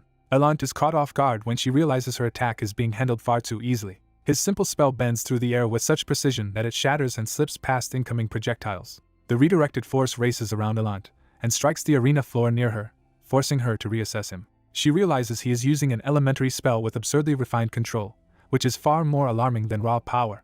An observing elder admits that, for a commoner, the boy's magical skill is exceptional and his mercenary background was no bluff. Elant accepts that she underestimated him and decides to stop holding back. She shifts from testing him to launching a serious attack meant to devastate the entire arena if necessary. The boy immediately reads her new intent, noting that she is no longer aiming at him alone but at the battlefield itself, and he respects her adaptability. Elant begins summoning a large number of blazing spears with rapid, practiced precision. She fills the sky above the arena with burning weapons, turning the duel into an unavoidable bombardment. The boy looks up and understands that the attack is too wide to evade normally. He concludes that dodging is impossible, and that he must survive it another way. He drops low and throws up a blue barrier around himself at the last possible moment. The rain of fire crashes down around him, blasting the arena while his shield absorbs the worst of it.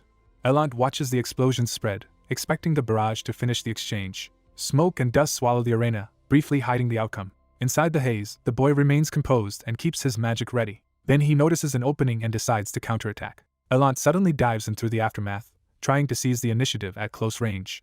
He recognizes her move as a point-blank ice spear that leaves no time to dodge or raise another barrier. Even while cornered, he is forced to admit that her talent for instant combat decisions is extraordinary. At the critical instant, he unleashes a blinding flash that disrupts the clash. The sudden light burns Elant's vision and ruins her carefully timed attack. Disoriented, she is thrown back and loses control of the exchange. Half-blind, she panics because she cannot find him anywhere. She tries to steady herself by relying on sound instead of sight, hoping to react once she locates him. A silent blue blade slips past her without warning, proving that even her hearing cannot track him. Elant realizes something moved by her, but hears nothing at all, and begins to understand the trick. Through her blurred vision, she finally spots him standing at a distance with several floating blades under his control. He guides one of those blades in a sweeping arc while keeping his own movements deceptively casual. Another silent strike flashes past Elant before she can react properly. She identifies his technique as a delusion-type spell that erases sound and realizes he even predicted she would rely on hearing. That makes her understand his earlier missed attack was never a mistake but part of a setup. Her irritation flares when she realizes he had been going easy on her at first. He continues controlling multiple silent blades, pressing her from different angles. Elant tries to block, but she knows she has almost no chance of fully stopping attacks she cannot sense. A new threat reaches her before she can finish defending, and she is jolted by how completely he controls the pace now. The boy closes the distance, forcing her into a range where her confusion becomes even more dangerous. Elant refuses to yield and reminds herself that rapid spell manifestation is her specialty. She focuses on beating him in speed, deciding she must cast the instant his hand moves. Her plan becomes simple: manifest first and end the fight before he can finish another trick. She commits to that gamble by launching herself forward. Both fighters spring into motion at once, turning the duel into a contest of split-second reactions. Elant is briefly confused when his movement does not match the attack she expected. Instead of casting from his hand, he releases purple magic through the ground with his foot. Elant is stunned to realize he can manifest magic from his toes, bypassing the timing she was watching for. The ground-born strike slams into her guard and shocks her body with violent force. From the sidelines, the elder sees her thrown back and recognizes that the boy's style is far harder to read than orthodox magic. He judges the boy to be a wild, unconventional fighter whose flow defies the regulated methods nobles are trained to expect. Breathing hard on the floor, Elant can only stare at him in disbelief. Then, instead of resenting him, she openly admits that he is genuinely fascinating. The boy remains quiet and guarded, unsure how to answer that sudden praise. Elant confesses that she had looked down on him and dismissed him as an empty braggart. She rises and faces him directly now that her arrogance has been stripped away. With surprising honesty, she says the fight taught her something important. She thanks him sincerely for that lesson. Even as the last traces of battle magic fade, the tension between them changes from hostility to mutual recognition. The boy studies her carefully, still uncertain whether to trust the sudden shift. Elant steadies herself while the arena settles and the duel effectively ends. Her final defensive burst collapses, confirming that she has lost the exchange. The boy lands above her with the advantage, ready to finish if necessary. His expression stays cold and controlled, showing no triumphal gloating. Elant looks up at him in shock, fully aware that the result is decided. Before anything harsher can happen, the elder rings the bell to stop the match. The official end of the duel spares Elant from further humiliation. She regains her footing as the arena returns to normal. The boy bows politely and thanks her for the match, treating her with formal respect despite winning. Elant is left speechless for a moment by how composed he remains. Later, after the duel, he visits her while she recovers under a pavilion with a maid attending her. Elant praises him as a splendid mage, but he immediately redirects the compliment back to her astonishing reflexes. She takes his humility as proof that he has survived this world through relentless effort, especially as a commoner. He answers simply that he has had to survive as a mercenary. Elant says she likes hardworking people, then warns him that the old magic teacher nearby will probably dislike him. That warning makes him glance toward the elder with fresh caution.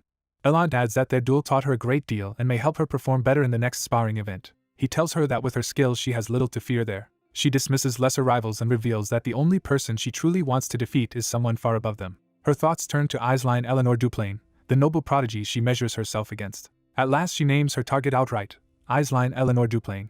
The name catches the boy's attention immediately. Elant ends the conversation for the moment, and sends him away after talking too long. He leaves, but she keeps thinking about him instead of letting the matter rest. As she lifts her tea, she recalls his full identity as Derek of the Beldon Mercenary Corps. The name feels familiar to her, as if it connects to something she has heard before. Aisline herself confirms that the mercenary's name is Derek. That confirmation shocks Elant because it links him to a rumor she already knows. Meanwhile, Derek walks away, unaware that his past is about to catch up with him. Elant suddenly grabs him before he can leave. She swings around in front of him, stopping his departure by force. He turns back, wary but calm. Elant accuses him of being the mercenary who taught Daila. The story shifts toward evening as that revelation changes the stakes between them. By the firelight, their next conversation becomes far more personal and serious. Elant bluntly declares that if she can beat Aisline, she is willing to do anything. Derek questions whether she truly means defeating Aisline herself. Elant confirms it, saying that even if she cannot reach the next rank first, she at least wants to beat Aisline in the upcoming magic spar. He remarks that her drive is intensely competitive. She admits that competitiveness is the polite word for it, because her feelings used to be much uglier. Derek listens in silence as she prepares to expose her worst motives. Elant confesses that she was jealous of Aisline and came to see that jealousy as filthy and pathetic. She admits she once gossiped about Aisline and searched for flaws, only to be met with kindness and acceptance instead. Derek finally asks why she is telling him something so shameful. She steadies herself before answering, determined to be completely honest. Elant says she wants him to understand her sincerity, even if that means exposing the parts of herself she hates, because she needs his help. Derek gives her permission to continue. She explains that because he stayed with the Duplain family, he should know both how skilled Aisline is and what Elant herself is capable of. That is exactly why she chose to ask him rather than anyone else. Derek waits for the real question. Elant finally asks what she must do to defeat Aisline. He pauses instead of answering immediately. Derek acknowledges that Aisline's level is astonishing, but he also tells Elant that her own talent is tremendous. He begins to say that refinement and hard work could change things, while privately judging her state of mind. Looking into her eyes, he realizes she is not fishing for praise at all. He understands that she is desperate enough to seek an answer even from a mercenary she once disdained. That desperation makes the room feel heavier as he considers how honest he should be. He falls silent again, weighing his words. At last he tells her plainly that she cannot beat Aisline. The blunt verdict hits Elant hard. Derek remains firm, refusing to soften the truth. Even after hearing that, Elant refuses to let go of her goal. She insists that impossible or not, she still intends to win. Her stubborn resolve leaves Derek momentarily at a loss. Then she points out that he turned Daila into a mage, so he should be able to do the same for her against Aisline. She presses him to make her capable of defeating Aisline as well. Derek pauses, not rejecting the idea outright. He says there may be methods worth trying, but before that there are practical issues he needs settled. Elant immediately agrees to hear those conditions. His first concern is whether she even knows how he trained Daila in the first place. He recalls that his teaching involved brutal, life-threatening methods rather than noble instruction.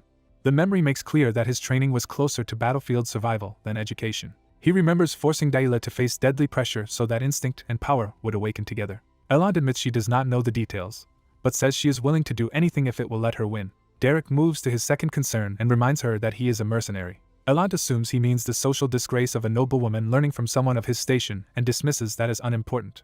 She insists she is serious, and says she intends to become someone whose name will echo across the empire. To her, failing to dominate even her current social circle would make that dream absurd. When Derek seems to question her motives, she fiercely defends her sincerity, and says she knows there are things more important than pride. He lets her outburst pass without reacting emotionally. Then he clarifies that being a mercenary simply means he expects payment. Elant is stunned by how ordinary his demand is after all that tension. Her embarrassment replaces her anger when she realizes she misunderstood him completely. Flustered, she hurriedly agrees to pay whatever he wants. Derek decides that if she is truly the serious, he should answer her with equally uncompromising methods. The story cuts back to the academy grounds as the next gathering approaches. Aisline hears that another magic sparring match is coming and that Elant has grown even more impressive, so she resolves to train hard as well. Elant also learns the next gathering is already here and decides she absolutely must attend. Aisline is praised for her humility as she arrives among the nobles. Elant approaches her directly with a bright smile, making sure to be seen. She greets Aisline warmly and says she had just been talking about her, while Aisline calmly replies that she heard Elant from a distance. As two onlookers hesitate to interfere, Elant and Aisline continue their tense exchange about the coming duel. Elant needles Aisline by asking whether the undefeated flower of House Duplain really still needs extra preparation. Aisline accepts the praise politely but makes clear that Elant is still an opponent she cannot underestimate. Elant reveals that her confidence comes from hiring a new magic instructor, a highly qualified commoner named Derek, and Aisline notes how much trust that implies. Elant turns the remark back on her, implying that Aisline is the one who already knows and trusts Derek. She drops Derek's name outright, forcing the issue into the open. Aisline is visibly caught off guard by the sudden revelation. Elan takes pleasure in that reaction and boasts that she succeeded in taking for herself what Aisline could not. Aisline can only absorb the blow in stunned disbelief. Instead of showing jealousy, Aisline sincerely congratulates Elant and affirms that Derek is dependable and trustworthy. Her warm approval is so genuine that it completely disarms Elant. Elant awkwardly thanks her, unsettled that her provocation failed to draw the resentment she wanted. Aisline pauses, suddenly connecting this moment to something from the past. She remembers being asked whether Derek could tutor her as well because her own progress had stalled. In that memory, she had panicked and refused, admitting she could not bear to entrust someone precious to her to Derek unless absolutely necessary.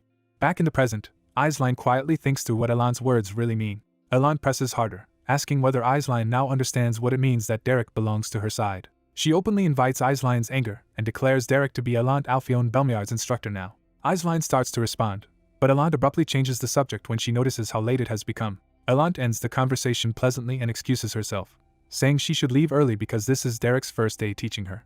She walks off in high spirits while Aisline watches, troubled rather than hostile. Aisline hopes nothing goes wrong, reminding herself that Derek is not a bad person. From a nearby tea table, a silver-haired woman quietly observes both girls part ways. She reflects that they are each struggling in their own way. The scene shifts to the town where Derek is staying.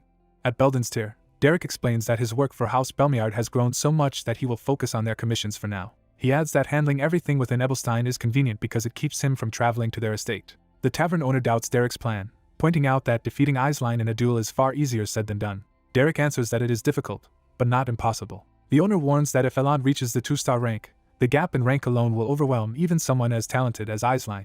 Derek dismisses talk about impossibility and asks what practical method could actually change the outcome. He admits that finding such a method is exactly why he needs the owner's help. That request leaves the man wary and confused. Derek clarifies that he also wants Pelin involved for safety. The owner falls silent, realizing Derek is proposing something serious. He finally voices his suspicion that Derek is considering something dangerous rather than merely difficult. Derek answers that reality itself is dangerous, so avoiding risk changes nothing. Pelin suddenly erupts in agreement, revealing she had once been deceived by swindlers and now overreacts to anything risky. Her loud self-pity turns the heavy moment absurd, leaving the others speechless. Even so, the owner relents and agrees to let Derek take Pelin along. By evening, Derek arrives at Elant's estate to begin the first lesson. He immediately announces that they will start with sparring practice. Derek lays out a brutal opening routine of repeated duels before moving on to more detailed magic work, and Elant is stunned by the intensity. He explains that he is first testing her practical combat ability. When he judges her technique rough even for a former mercenary, Elant brushes off the criticism and demands results instead of lectures. Derek accepts that and begins in earnest. The first exchange leaves the training ground wrecked, showing how overwhelming his methods are. Elant is already gasping and drenched in sweat after the opening round. Derek calmly thanks her for the effort, and orders only a 10-minute break before reorganizing her basic magic. Elant is horrified because she has already exhausted her mana. Derek coldly tells her to force more out anyway. When she produces a single ice spear, he dismisses it as insufficient and demands 10 more. He warns that if she cannot even do that much, she has no hope of achieving what she wants. As night falls, he escalates again and orders 100 magic arrows, refusing to accept her excuses about being empty. Elant collapses on the floor, barely breathing. Only then does Derek declare that she has done well enough to eat dinner. He even offers her the option of giving up if the training is too hard. Elant forces herself back up rather than accept that escape. She laughs off the suffering and insists this is nothing compared with what she has already endured. Elant explains that surviving Ebelstein's high society required far worse than physical pain, so this hardship means little to her. Derek realizes he had judged her too narrowly. Elant claims she is only tired because of the social gathering earlier and promises she will truly give her all tomorrow. Derek takes that literally and says tomorrow's training should be even harsher, since the current level is not enough. When he speaks as if tomorrow's session is already decided, Elant finally asks what he means. She still assumes the lesson is over and cannot follow his logic.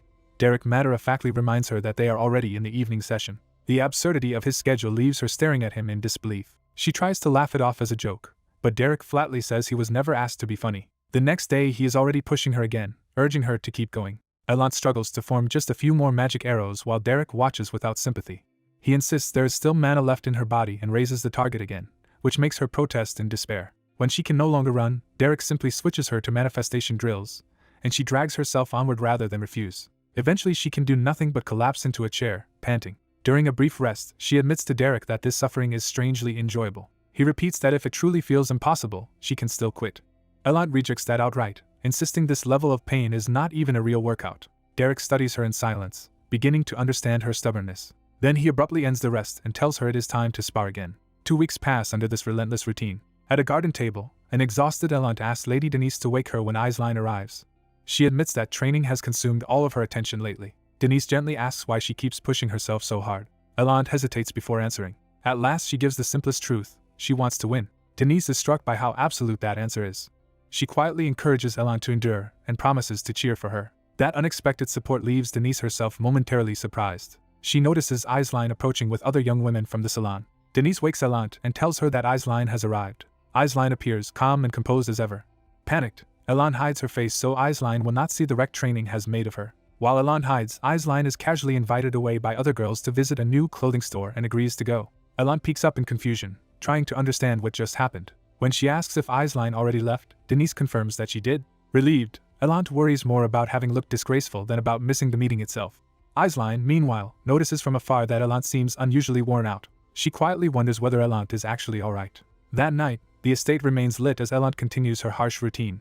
Later, while being attended by a maid, Elan is told that House Duplain has sent her a gift. The gift box contains expensive manner-storing items and a letter. The maid explains that the package appears to be from Aisline and is filled with things meant to help Elan recover her mana. Before the maid can praise the quality of the gift, Elan orders everything thrown away. She repeats the command and refuses even to look at the items. Turning back to preparation, she asks whether Derek has arrived, and learns that he came at dawn to get ready for her lesson. Aisline's letter is revealed to be a warm seasonal greeting sent to the young ladies of Rosia's salon. She writes kindly, asking how everyone is enduring the cold winter. She also shares that her territory has produced many fine goods and that she wanted to send them to the others. The letter closes with a wish for their peaceful day, showing simple generosity rather than condescension. That kindness only deepens Elan's turmoil. Elsewhere, Derek waits alone in the garden with a book before training begins. He senses Elan's approach and turns serious. Elan arrives early and refuses small talk, demanding to get straight to the point. She asks Derek for his honest assessment after weeks of training. Elan insists he stop evading and tell her plainly what he thinks of her now. Derek pauses, choosing his words carefully. He says that giving up can also be a valid strategy. Elan goes silent for a beat, stunned by the answer. Then she lashes out, asking why he keeps insulting her like this. Derek apologizes if it sounded offensive, but he does not retract the point. Elan explodes, demanding to know how Aisline can possibly be beaten if surrender is all he can offer. She reminds him that she hired him to find a way to win, not to tell her to quit. Derek turns away, letting her anger spill out. Elan says that if he is only going to speak nonsense, he should leave because otherwise he is wasting her time. But even in fury, she cannot stop asking what she is supposed to do if victory is impossible. Derek answers that obsession with victory can itself block growth, and that defeat sometimes must be accepted. Elan rejects that completely, saying accepting defeat would make her unbearably pathetic. Derek sees that her desperation runs deeper than pride. Elan breaks down and confesses that she is nothing like the admired figure people imagine, only a petty person who gossiped about Aisline. She admits that jealousy and pettiness were always part of her. Then she goes further, accepting all of her weakness and openly calling herself lacking and pathetic. Even after saying it, she trembles under the weight of that confession. Elan says she already knows there is no reason to hate Aisline, yet the feeling still remains inside her. She finally names the real enemy as a petty inferiority complex that will not disappear. Derek recognizes this for what it is, not simple rivalry, but self-hatred so deep that Elan exposed even her shame to prove how serious she is. He realizes that her true question was never merely how to beat Aisline, but how to escape despising herself. What first looked like ordinary jealousy is revealed as something much darker. The person Elan has hated most all along is herself. Her obsession with defeating Aisline is really the only path she can imagine toward escaping that self-loathing. She stands there crying, unable to hide the pain anymore. In response, Derek offers a simple answer instead of another lecture: they will win. He promises that he will make sure Elan defeats Aisline. Elan steadies herself and accepts that promise. Soon after, an elderly man travels by carriage across the countryside toward Belmiard territory. The carriage rushes onward with urgency. When it stops, the old traveler announces that he has arrived. He looks up with the familiarity of someone returning home. The destination is revealed to be Belmiard Mansion. Count Belmiard welcomes the traveler, Velmer, back from Ebelstein. The Count introduces himself as Tristan and El Belmiard and receives the old man warmly. He immediately asks after his treasured daughter Elant, and Velmer reports that she has recently been devoting herself even more intensely to magic training. A powerful noble praises Elant as a prodigy so gifted that she may one day surpass even him. Her elderly mentor politely agrees while hiding the dangerous fact that her growth has been guided by a commoner. The noble abruptly reveals he will soon be in Ebelstein, catching the old man off guard. He decides to visit Elant personally and frames it as a pleasant surprise. The old man forces a smile and pretends Elant would be delighted, even as he worries the visit could cause trouble. That night, the story shifts to a low-rank labyrinth outside Ebelstein. At the entrance, the group hesitates over the plan. Elant's companions question whether bringing a noble girl into a labyrinth is wise, but trust that Derek has a reason. Elant is stunned to learn she is expected to enter herself, though Derek assures her the labyrinth should be manageable. She anxiously asks what she is supposed to do inside and whether going in unprepared is truly acceptable. Derek tells her real combat is necessary to sharpen her instincts and promises the others will stay nearby as backup. When she protests that her formal sparring match is only days away, Derek makes clear there is no better shortcut. His companions back him, insisting this harsh method is the fastest way to improve under time pressure. Elant can only stare, overwhelmed by what she has agreed to. They enter the labyrinth together and move deeper into its corridors. The oppressive atmosphere immediately unsettles Elant. Derek warns her to stay alert because even a low-rank labyrinth can still kill the careless. His seriousness makes her unease deepen. The archer quietly listens ahead, already reading the danger around them. She reports goblins in front, and Derek confirms he had already heard them approaching. A second warning follows from behind. Something much larger, likely an ogre, is closing in. Instead of retreating, Derek casually asks the swordsman if he can handle the ogre for extra pay. Derek agrees to settle the price later, treating the threat as routine. He turns his attention upward as more enemies gather in the dark. For Elant, the reality finally lands that these are not training props but monsters that can truly kill her. The goblins charge with murderous intent. Derek launches himself into them before they can reach the group. Elant freezes in shock at the sudden violence. Derek orders Pelin to provide covering fire while he cuts into the pack. He dives straight into the swarm, drawing their attention away from Elant. Pelin reacts instantly and takes position to support him. Her arrow drops one goblin before it can strike. Derek follows through without hesitation, fully in control of the melee. He carves through another attacker in a single motion. At the same time, he unleashes fire to keep the rest from surrounding him. Pelin continues firing with calm precision. Derek's blade tears through another goblin as the corridor fills with blood and panic. More goblins fall under Pelin's arrows before they can close the distance. Watching the slaughter, Elant can barely breathe. The sight of real death strips away the last of her sheltered confidence. Behind her, the swordsman meets the ogre head-on and keeps it occupied. Even in battle, he jokes about how much this extra danger is worth. The ogre answers with brute force, turning the fight into a contest of raw strength. The swordsman counters with a heavy slash that bites into the monster. He follows with a crushing blow that staggers it badly. Elsewhere, another goblin burns as Derek's magic and steel keep thinning the pack. A final thrust finishes yet another goblin at close range. Elant finally understands that the monsters are genuinely trying to kill her, not test her. That realization spirals into terror, as she sees her own death as a real possibility for the first time. Then Derek's warning cuts through her panic and forces her attention back to the fight.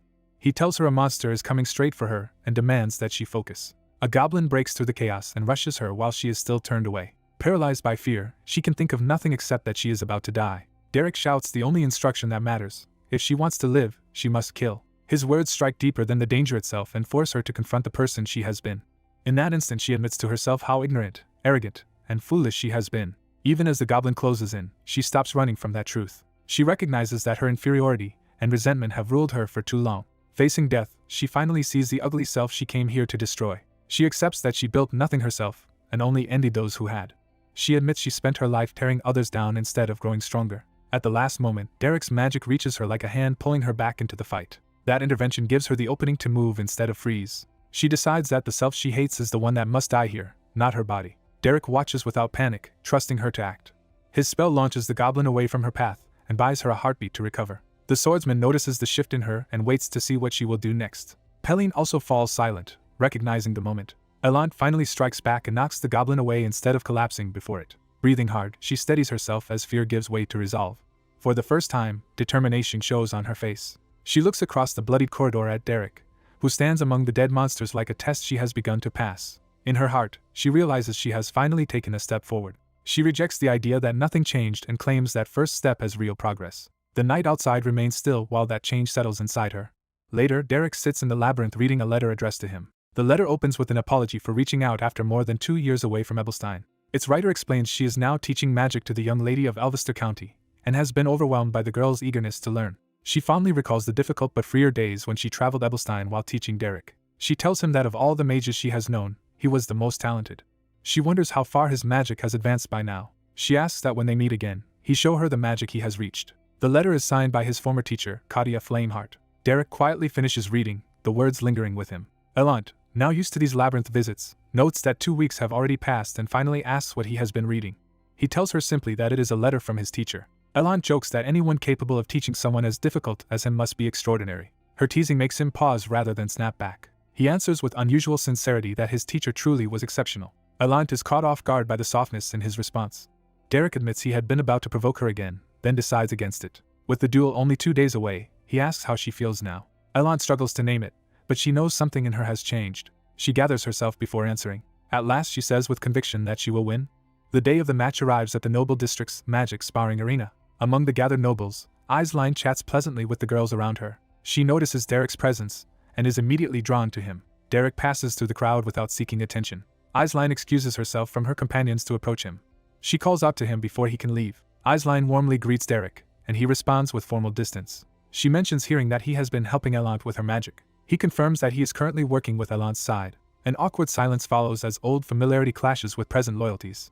Aisline smiles and remarks that he has not changed, then lightly asks whether he has been too hard on Elant. Derek answers by noting that Aisline seems worried about her opponent, and that concern itself reveals confidence. She is startled that he reads her so clearly. He warns her not to underestimate anyone, no matter who stands across from her. His seriousness leaves her unsettled. The arena brightens as the match is about to begin. In the stands, the nobles casually predict Aisline's victory unless Elant can somehow use second-star magic. They also gossip that Elant looks worn down and diminished, treating her as a pitiful underdog. Aisline rises to take the field. The crowd admires her beauty as much as her status. She enters with graceful confidence, fully aware of the attention on her. Her measured steps carry her toward the center of the arena. Elsewhere, Elant repeats to herself that she will win until it becomes a vow. She walks out with her focus fixed ahead, shutting out the crowd. By the time she reaches the arena, that vow has hardened into absolute certainty. Derek watches her from the side, arms folded, saying nothing. Elant steps into position opposite Aisline. Aisline greets her politely, and hopes she has been well. Elant returns the courtesy and praises Aisline's composure as something she once admired. Then she rejects that old admiration outright. Aisline confesses that, despite her calm appearance, she has never been this nervous before a duel. Elant answers by inviting her to begin. Aisline's expression hardens as she accepts the challenge. Elant immediately summons blazing fire, revealing a far more aggressive presence than before. Aisline responds with cool blue magic, preparing to meet force with force. The duel opens with both women unleashing large-scale spells instead of probing cautiously. Elant escalates first, chanting and calling down a storm of flaming projectiles. Aisline looks up in shock at the sheer scale of the attack. Dozens of burning spears form overhead and begin to fall. The arena is engulfed by Elant's overwhelming barrage, forcing everyone to recognize that this is no ordinary opening move. Elant stands at the center of the inferno, no longer hesitant or apologetic. The memory of the labyrinth returns, with her still trembling among the corpses after surviving real combat.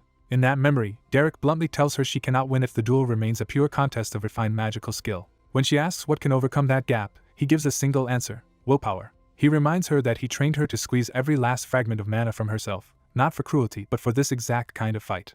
He explains that once both sides exhaust their mana, victory belongs to the one with the stronger will rather than the cleaner technique. So his strategy is simple and brutal: spend mana extravagantly, make the battle grand, and drag Aisline into attrition. When Elant worries that Aisline's natural mana reserves may simply be greater, Derek answers without comfort that in that case she will lose. He forces her to face the truth that birth decides mana, and noble blood gives Aisline an advantage she cannot erase. He names that reality directly by reminding her that Aisline carries the blood of Belmiard. Elant absorbs that unfair truth without looking away. Derek's final instruction is not about talent at all, but about believing in herself enough to keep going past her limit. Back in the present, Aisline stares up at the descending flames and wonders if this is the strength Elant has gained.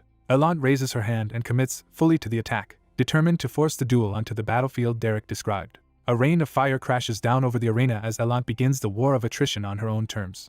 A rain of flaming arrows descends as the duel reaches a dangerous turning point. Even so, Elant refuses to yield and gathers her mana for a counter. She raises a powerful water barrier and withstands the bombardment head-on.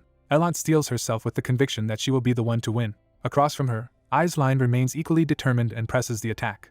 The flaming barrage keeps crashing down, but Elant's shield continues to hold. The spectators realize Elant's magic has grown dramatically, with far greater mana reserves than before. Inside the barrier, Elant stays composed while the explosions rage around her. Observers note that Aisline's raw firepower is immense, but she is spending mana recklessly and may burn out first. Elant studies the battlefield instead of panicking under the pressure. Through the smoke, she finally locates Aisline's true position. Seeing an opening, Elant decides it is her turn to strike back. She launches an ice spear at close range with sudden precision. The attack races toward Aisline before she can fully react. Aisline narrowly avoids a direct hit as the spear tears past her. Elant is startled when the hit she expected fails to land. She realizes Aisline used illusion magic as well, despite the enormous mana cost of moving such convincing decoys. Aisline has already slipped behind her and prepares another close-range attack. Elant senses the danger a moment too late. Aisline closes in from above and behind, turning the fight back in her favor. A memory surfaces of Derek calmly insisting that his plan would work. He had advised Aisline to flood Elant's vision with flame arrows, deceive her with illusions, then finish her with close-range ice spears. But Derek had also warned that Elant was no ordinary mage, and would not be beaten so easily. In the present, Aisline commits to the close-range ice spear exactly as planned. Elan recognizes the danger instantly, and realizes the spear is being fired from too close to defend against normally. With no time to erect a proper barrier, she is forced to improvise. She twists her body and gathers mana at point-blank range instead of retreating. Aisline reaches to guide the spear into a killing line. Elan condenses mana into a compact burst right in front of her hand. The sudden blast throws both fighters apart and breaks the immediate trap. Aisline lands hard but keeps her footing beside the embedded ice spear. Elan also recovers quickly, refusing to let the exchange decide the match. Aisline is shaken by the unfamiliar technique Elan just used. She stares at Elan as if facing someone she no longer fully understands. Elan realizes how close she came to losing in that instant. Derek's warning not to lower her guard against any opponent suddenly makes complete sense to her. She admits to herself that Aisline has changed completely, both in skill and in how she applies magic. Aisline, breathing hard, steadies herself and prepares for the next exchange. Elan decides she cannot stay reactive any longer. Trusting her own superiority in a direct exchange of power, she chooses to push forward with overwhelming force. Ice spears begin forming all around her feet and across the arena. She multiplies them into a field of weapons, turning the battlefield itself into her attack. The audience is stunned that she can create so many ice spears without even chanting. From the sidelines, Derek watches in silence, measuring the shift in momentum. He notes that Aisline has taken the bait and is now fighting on Elan's terms. Aisline braces herself, refusing to back down despite the pressure. Even Derek concedes that Elan's growth is extraordinary. Aisline suddenly snaps her fingers behind her back, revealing a hidden move she had prepared earlier. High above, one concealed flame arrow ignites into motion. Elan sends her ice spears forward, confident she can block anything else as well.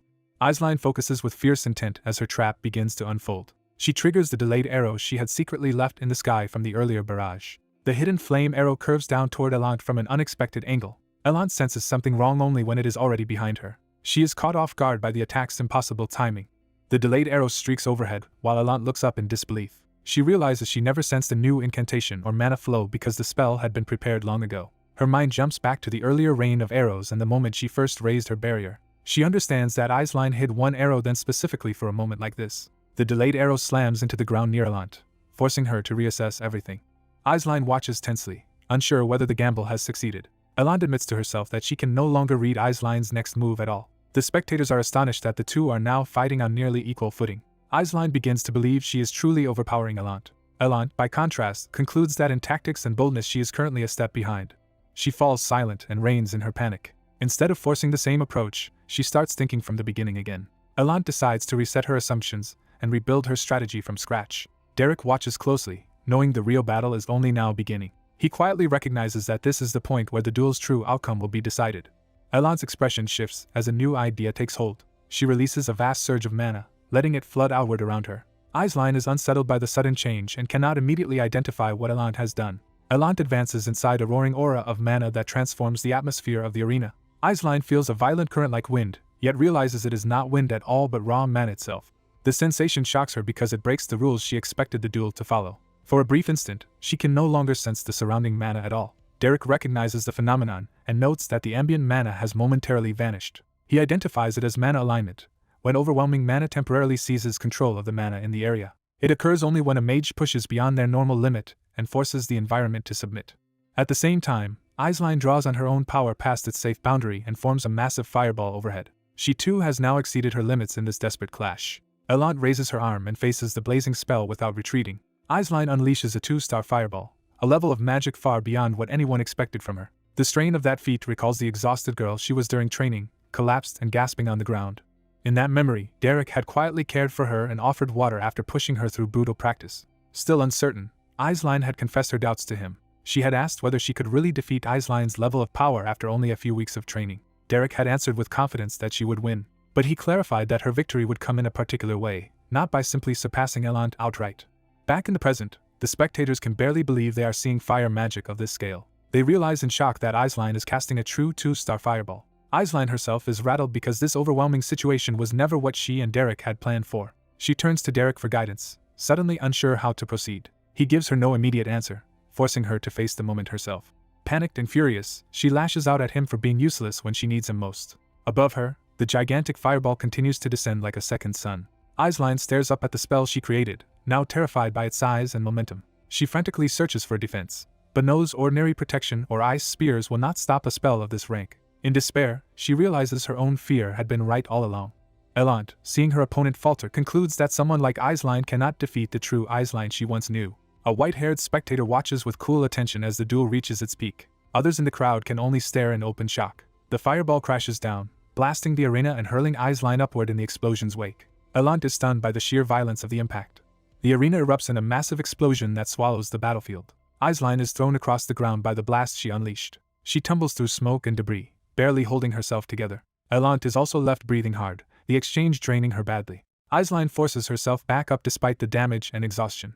Elant is shocked that Aisline survived and even avoided the worst of her own spell. Derek realizes Aisline instinctively copied the same evasive method he had used before, despite seeing it only once.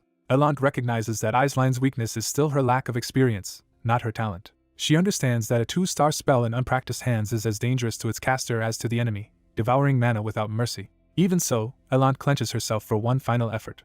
Derek interprets Elant's full commitment as respect for the effort and talent Aisline has shown. To him, Elant is honoring an opponent who fought desperately enough to deserve her best. Aisline steadies herself again, refusing to collapse before the duel is decided. She finally understands Derek's thinking. If she can endure Elant's final push, she still has a path to victory. Elant raises another fireball, determined to finish the match with her own hands.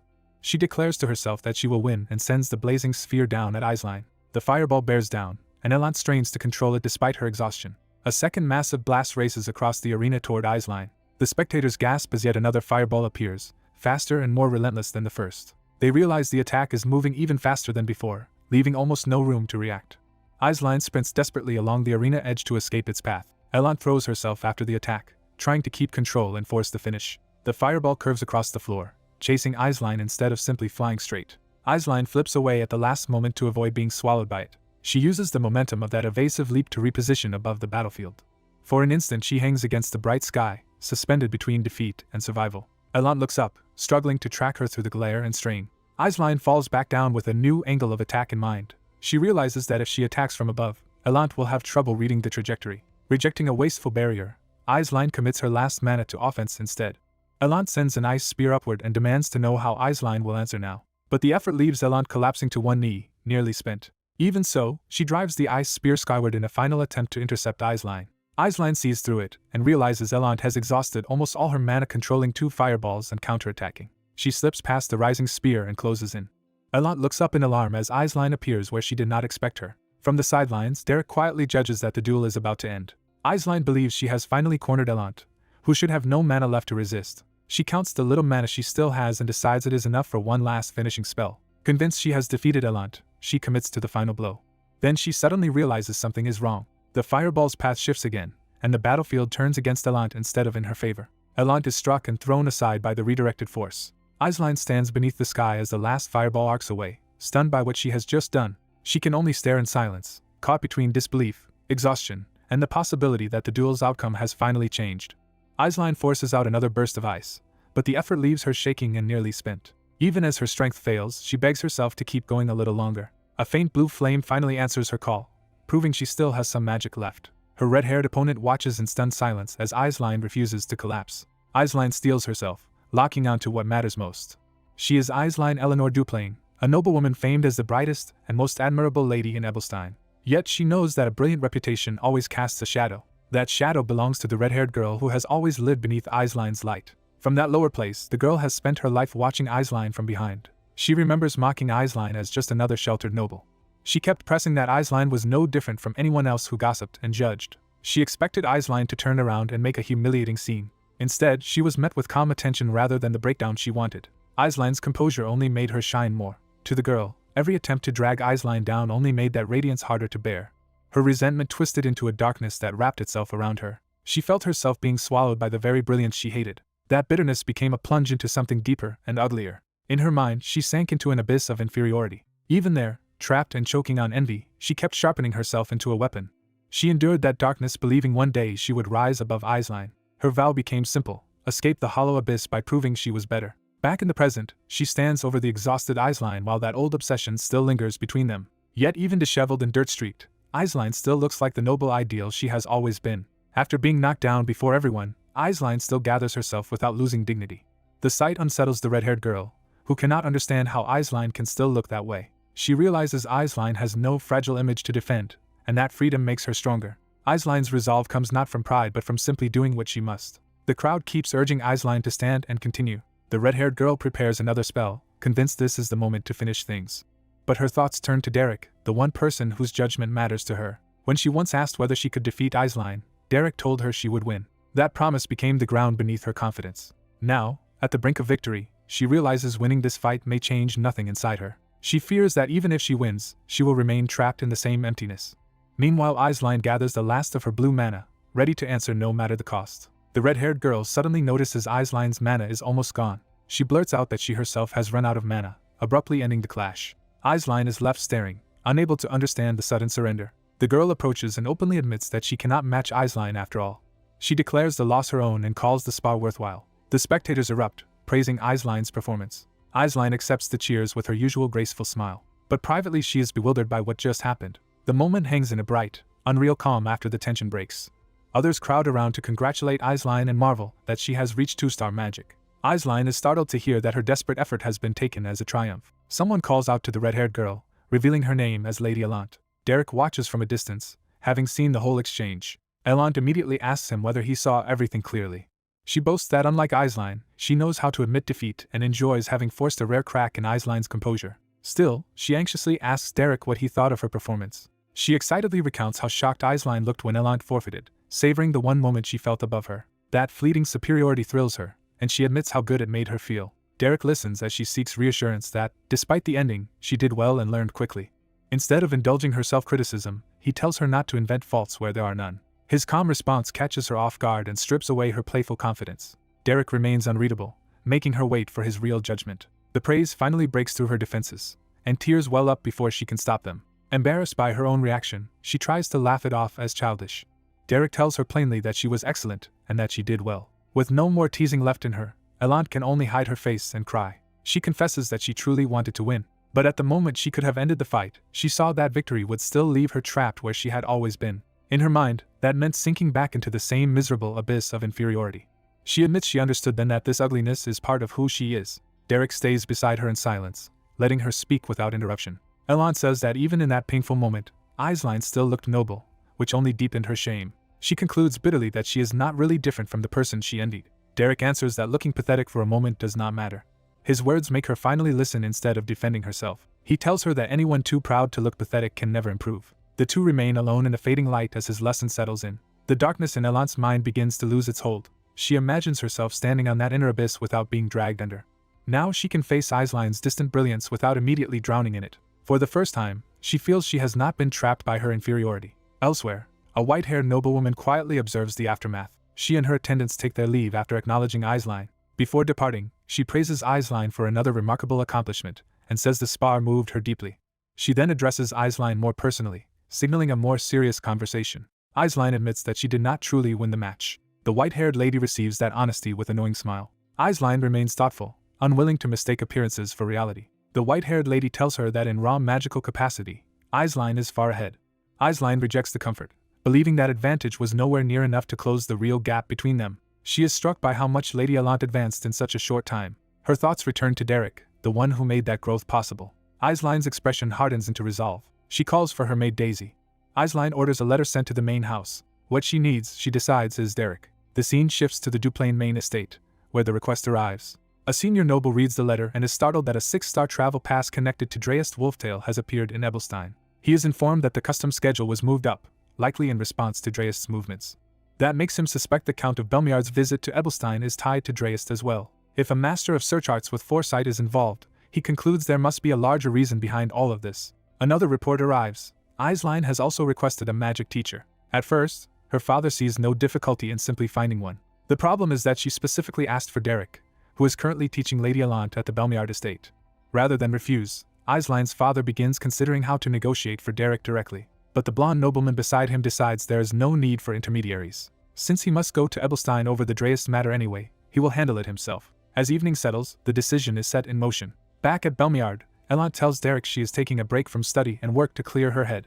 Derek listens, sensing she is not finished. She insists she needs time off from lessons and everything else for a while. Then she asks whether he will keep working for the Beldun Mercenary Corps. Before he can answer further, she stops him by calling his name and reaching out. Leaning close, she asks if he will come again whenever she calls, specifically to teach her magic.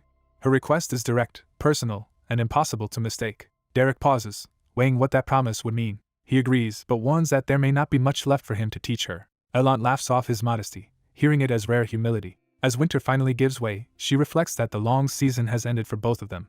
That night, the Beldon Mercenary Corps tavern comes into view. The door bursts open with sudden urgency. Inside, the mercenaries are jolted out of their routine by the unexpected arrival. Someone immediately calls out for Derek. Derek steps in and announces that he has returned. At once, the pace shifts as danger rushes in. A carriage speeds toward the city under a bright sky, carrying new trouble with it. Inside, Elant's father rides with clear purpose. Meanwhile, Elant sleeps peacefully, unaware of what is coming. When disturbed, she protests that her rest has only just begun and refuses more lessons. Her maid nervously insists that this interruption cannot be ignored. Elant drags herself out, expecting a minor nuisance. Still half asleep, she starts complaining before she even sees the visitor. Then her father greets her with his usual overwhelming affection, calling her his treasure. He waits outside her room with complete confidence that he will be welcomed. Elant is stunned that her father has come in person. She quickly forces herself into a polite smile and promises to change and come out at once. Left outside, her father continues doting on her with theatrical affection. The story cuts away from the awkward reunion to a brighter, harsher turn. Someone remarks that the young lady of Duplain could not have been an easy opponent. Derek answers that she was difficult, but that he learned much from facing her. Elant's father immediately decides that a teacher this useful should be kept for Belmiard alone. Elant realizes with alarm what her father is planning. She objects that the vassals will resist such a move, but he dismisses the concern and promises to do anything for her. His confidence makes her want to trust him, even if she does not fully understand the cost. Far away, a sealed gate hints that another threat is already stirring. A violent surge erupts around a stone structure, signaling an attack or breach. A blonde companion warns Derek that something is coming from behind him. He pivots just as a monstrous attacker lunges, drawing on blue power to respond. In the same instant, a far more dangerous red energy ignites in his hand. Derek recognizes the sensation at once as a new threshold. He releases the power in a devastating strike that tears through the enemy. The breakthrough is identified as 3-star magic. The spell he unleashes is Firewall. A blazing barrier explodes outward, swallowing the charging monster and ending the scene with Derek's power newly advanced. News breaks that Derek nearly died, jolting everyone who hears it. The shock of that incident spreads outward like a sudden disturbance. By the next transition, the story settles into the aftermath of that scare. At Beldam's someone struggles to believe Derek was really pushed that close to death. A frustrated young woman condemns Derek's recklessness, baffled that he tried a 3-star spell while merely hunting goblins. Derek explains that during the attempt he felt a strange mismatch in the spell, similar to the sensation he had when first breaking into 2-star magic. Rather than panic over being stuck, he has already begun thinking about a more natural way to advance. He argues that forcing progress is wrong and wonders whether the School of the Wild was originally meant to follow a natural flow instead. As he turns that idea over, an unseen observer quietly closes in on the tavern scene. The newcomer dismisses such advice as something that rarely works on mages like Derek. Derek realizes the old man before him gives off no detectable mana at all, yet can only be the legendary first 6-star search-type mage. The stranger casually asks for good alcohol and reveals himself as the wandering spirit, Dreist Wolftail. The story shifts to another place and another night, where Derek's influence is already reaching others. A young noblewoman trains alone, surrounding herself with blue mana as she tries to push her magic further. She commits fully to the exercise, drawing multiple constructs into being around her. With intense focus, she attempts to control the spell precisely. She succeeds in manifesting several spear-like projections at once. But the strain quickly shows, and her control begins to falter. The summoned spears continue to form around her, threatening to slip beyond her command. She realizes too late that the spell is becoming unstable. One of the constructs shatters, signaling that her technique is breaking down. The girl collapses in irritation, furious that the spell keeps resisting her. A man appears behind her and teases that she has matured little, because her temper is unchanged. He notes that despite her tantrum, she still managed to draw out 5 spears, hinting that someone has taught her well. She proudly claims the achievement as her own and immediately rejects the idea that Derek deserves any credit. The man needles her by saying Aisline plans to hire that same selfish Derek as her magic instructor, which makes her panic at the thought of Aisline being treated as badly as she once was. He adds that Elant also intends to keep employing Derek, making Derek's demand even more obvious. She cannot understand why Derek is suddenly so sought after. The man bluntly answers that Derek turned a troublemaker like her into a decent person, so of course people value him. Her anger softens into reluctant admission, and she starts wondering whether Derek choosing Aisline might actually be better. The man presses further, suggesting that if Derek goes to Aisline, she might get a chance to see him again. She flusters instantly and denies wanting to see Derek at all, exposing feelings she cannot hide. Elsewhere, word about Derek continues spreading, and another interested party worries that too many rivals are gathering around him. A silver-haired young woman quietly hopes the competition for Derek does not grow any further. The story returns to Beldam's where Derek remains with the mysterious old man.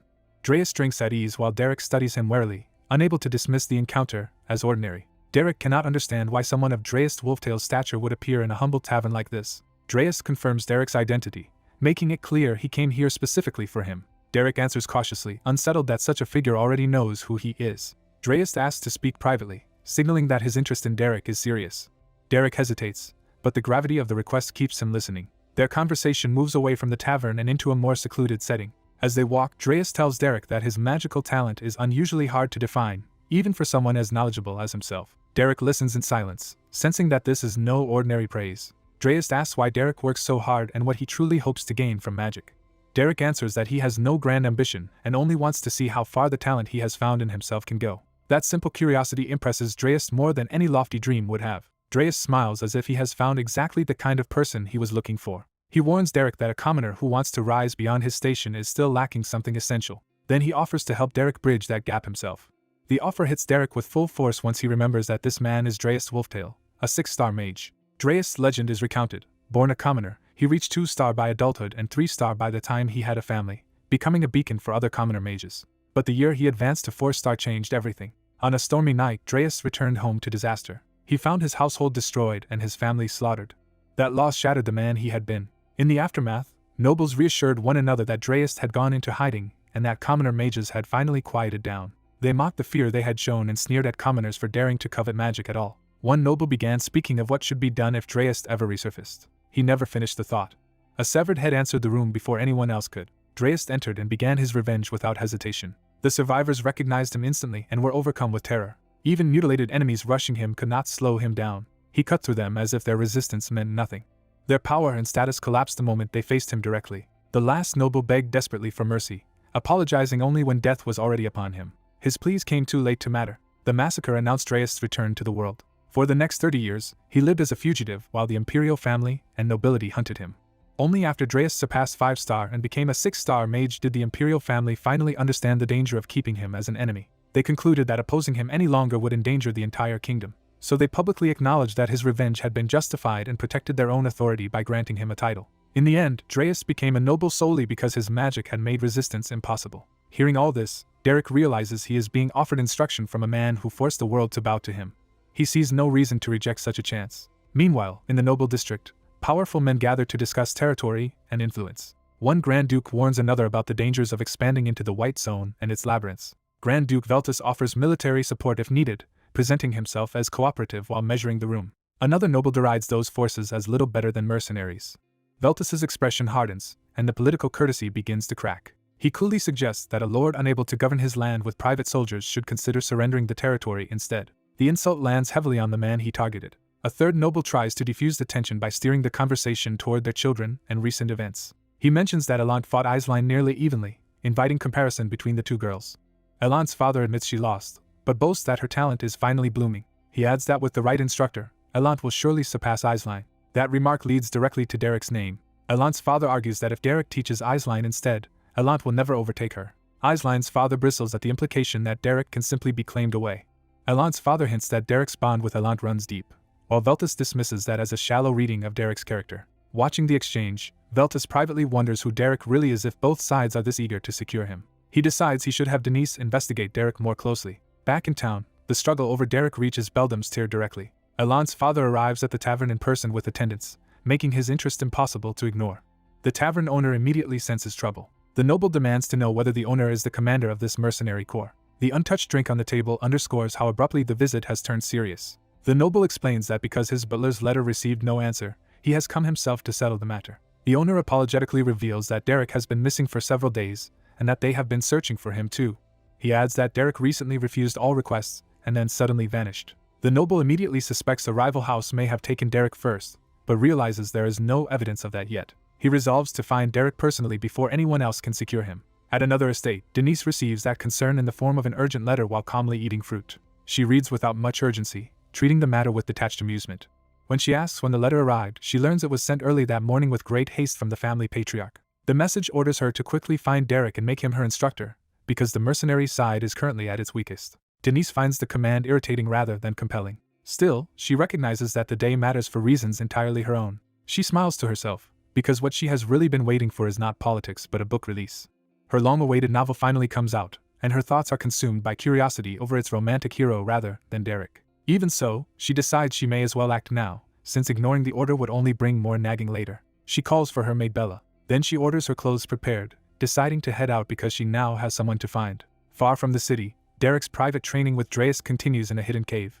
The cave becomes a secluded world where Derek can focus entirely on magic. Teacher and student sit across from one another beside still water, removed from every outside pursuit. Dreas instructs Derek to close his eyes, release his mana as a fine mist, and feel how it touches the world and returns. Derek follows the guidance with intense concentration. As his mana spreads, the cave begins to reveal itself to him in a new way. Dreas explains that this is the foundation of search-type magic.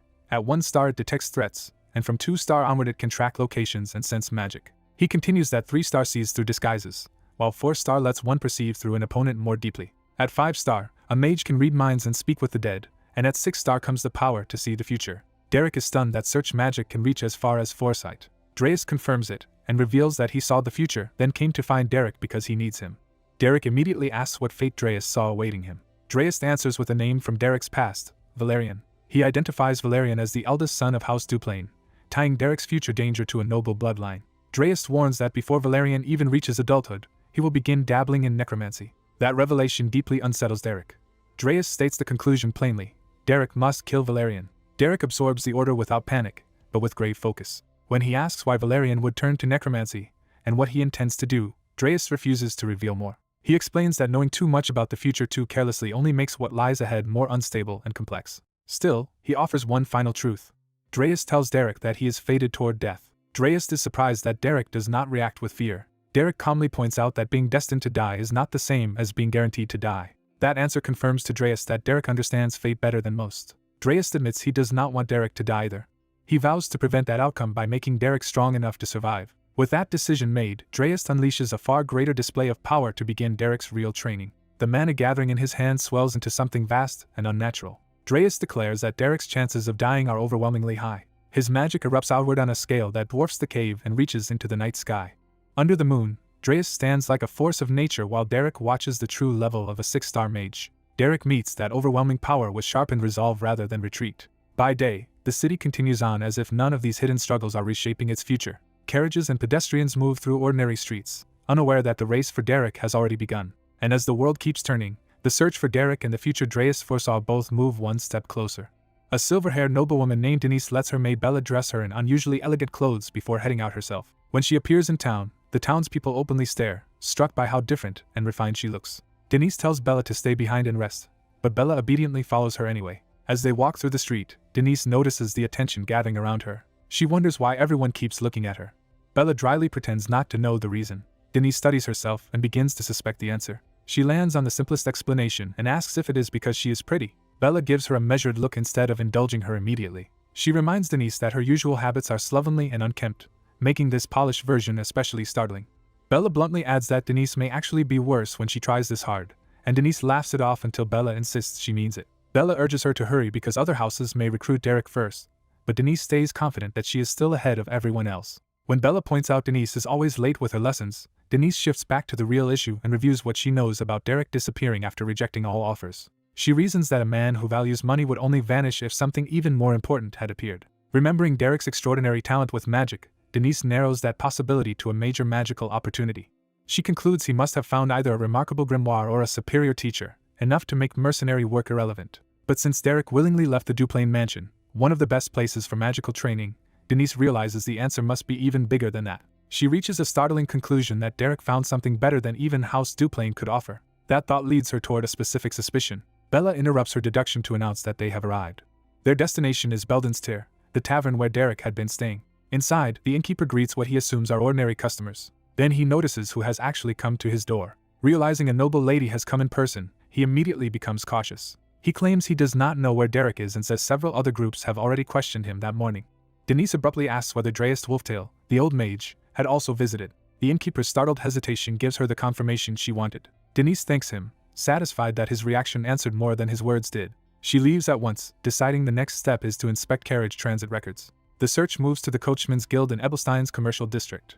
While Bella reviews documents, she asks how Denise knew Dreas had been there. Denise explains that Derek abandoning a 5-star mage's mansion by choice made the answer obvious. If Derek is that obsessed with magic, she reasons, Only something beyond a 5-star mage could have drawn him away. She admits she also knew a 6-star mage was coming to Ebelstein and simply gambled that Dreist would be involved. The gamble worked perfectly, and Denise is pleased with herself for fooling the old man so easily. She immediately turns that success into self-praise and asks if this means she is smart. Bella remains unimpressed. She answers that Denise rarely uses her brain enough to prove it, and Denise takes the insult as playful admiration. Denise theatrically complains that being so capable is exhausting and wishes she could be useless for once. Bella finally asks whether Denise actually enjoys being talked back to, since she never seems to hear anything except praise. Bella then returns to the practical concern that even if they find Derek first, recruiting him may be impossible with powerful houses like Duplain and Belmiard competing for him. Denise dismisses that worry as the easy part and claims she already has a plan. Her plan is shamelessly simple. She intends to lure Derek with herself. Bella is mortified, but Denise insists a young man like Derek could never reject someone as beautiful as she is. Bella points out that their real rival is Lady Eislein, not Denise's imagination. Denise immediately fixates on the only part that matters to her and demands reassurance that she is prettier. Before the argument can continue, Bella finds the record they need. The document shows that a week earlier a rogue boy carrying a travel pass passed through. His route leads to the outskirts of Ramhell Hill, specifically the Laspa Great Cave. The search shifts from the city to the mouth of that vast cave. Deep inside, Derek is quietly training with an elderly mage beside an underground stream. The old mage senses an intrusion before anyone appears. He tells Derek that visitors from House Veltus have arrived. Since they seem to be Derek's pursuers, the old mage leaves him to deal with them himself. The cave falls quiet for a moment as the newcomers draw nearer through the dark. Wading into the flooded cavern, Bella grows frightened and urges Denise to stop and return with soldiers after reporting to the Patriarch. Denise refuses because bringing others would cost her the personal credit for finding Derek. She also argues that involving soldiers could alert rival houses and hand the reward to someone else. Bella suddenly spots movement ahead and panics. Red eyes appear in the darkness, and Bella mistakes them for a monster. Despite her own fear, Denise steps in front of Bella and tells her to stay behind her. Denise is shaken that a supposedly cleared cave still holds danger, and she knows offensive magic is not her strength. Even so, she decides she has no choice but to fight. Someone approaches across the cave floor before she can cast. Denise begins the spell anyway, summoning blue magic while Bella recoils behind her. The figure emerges enough to reveal a battered young man with glowing red eyes. Denise freezes mid-cast as recognition hits. Derek addresses her directly and asks why Lady Denise has come to a place like this. Realizing the supposed monster is the mercenary she has been chasing, Denise is stunned. The two sides finally face each other in the cavern, with Bella shrinking back while Denise steps forward. Denise's fear gives way to a pleased, predatory smile as she sees her chance at last. She decides that now that she has found Derek, she will make him belong to her.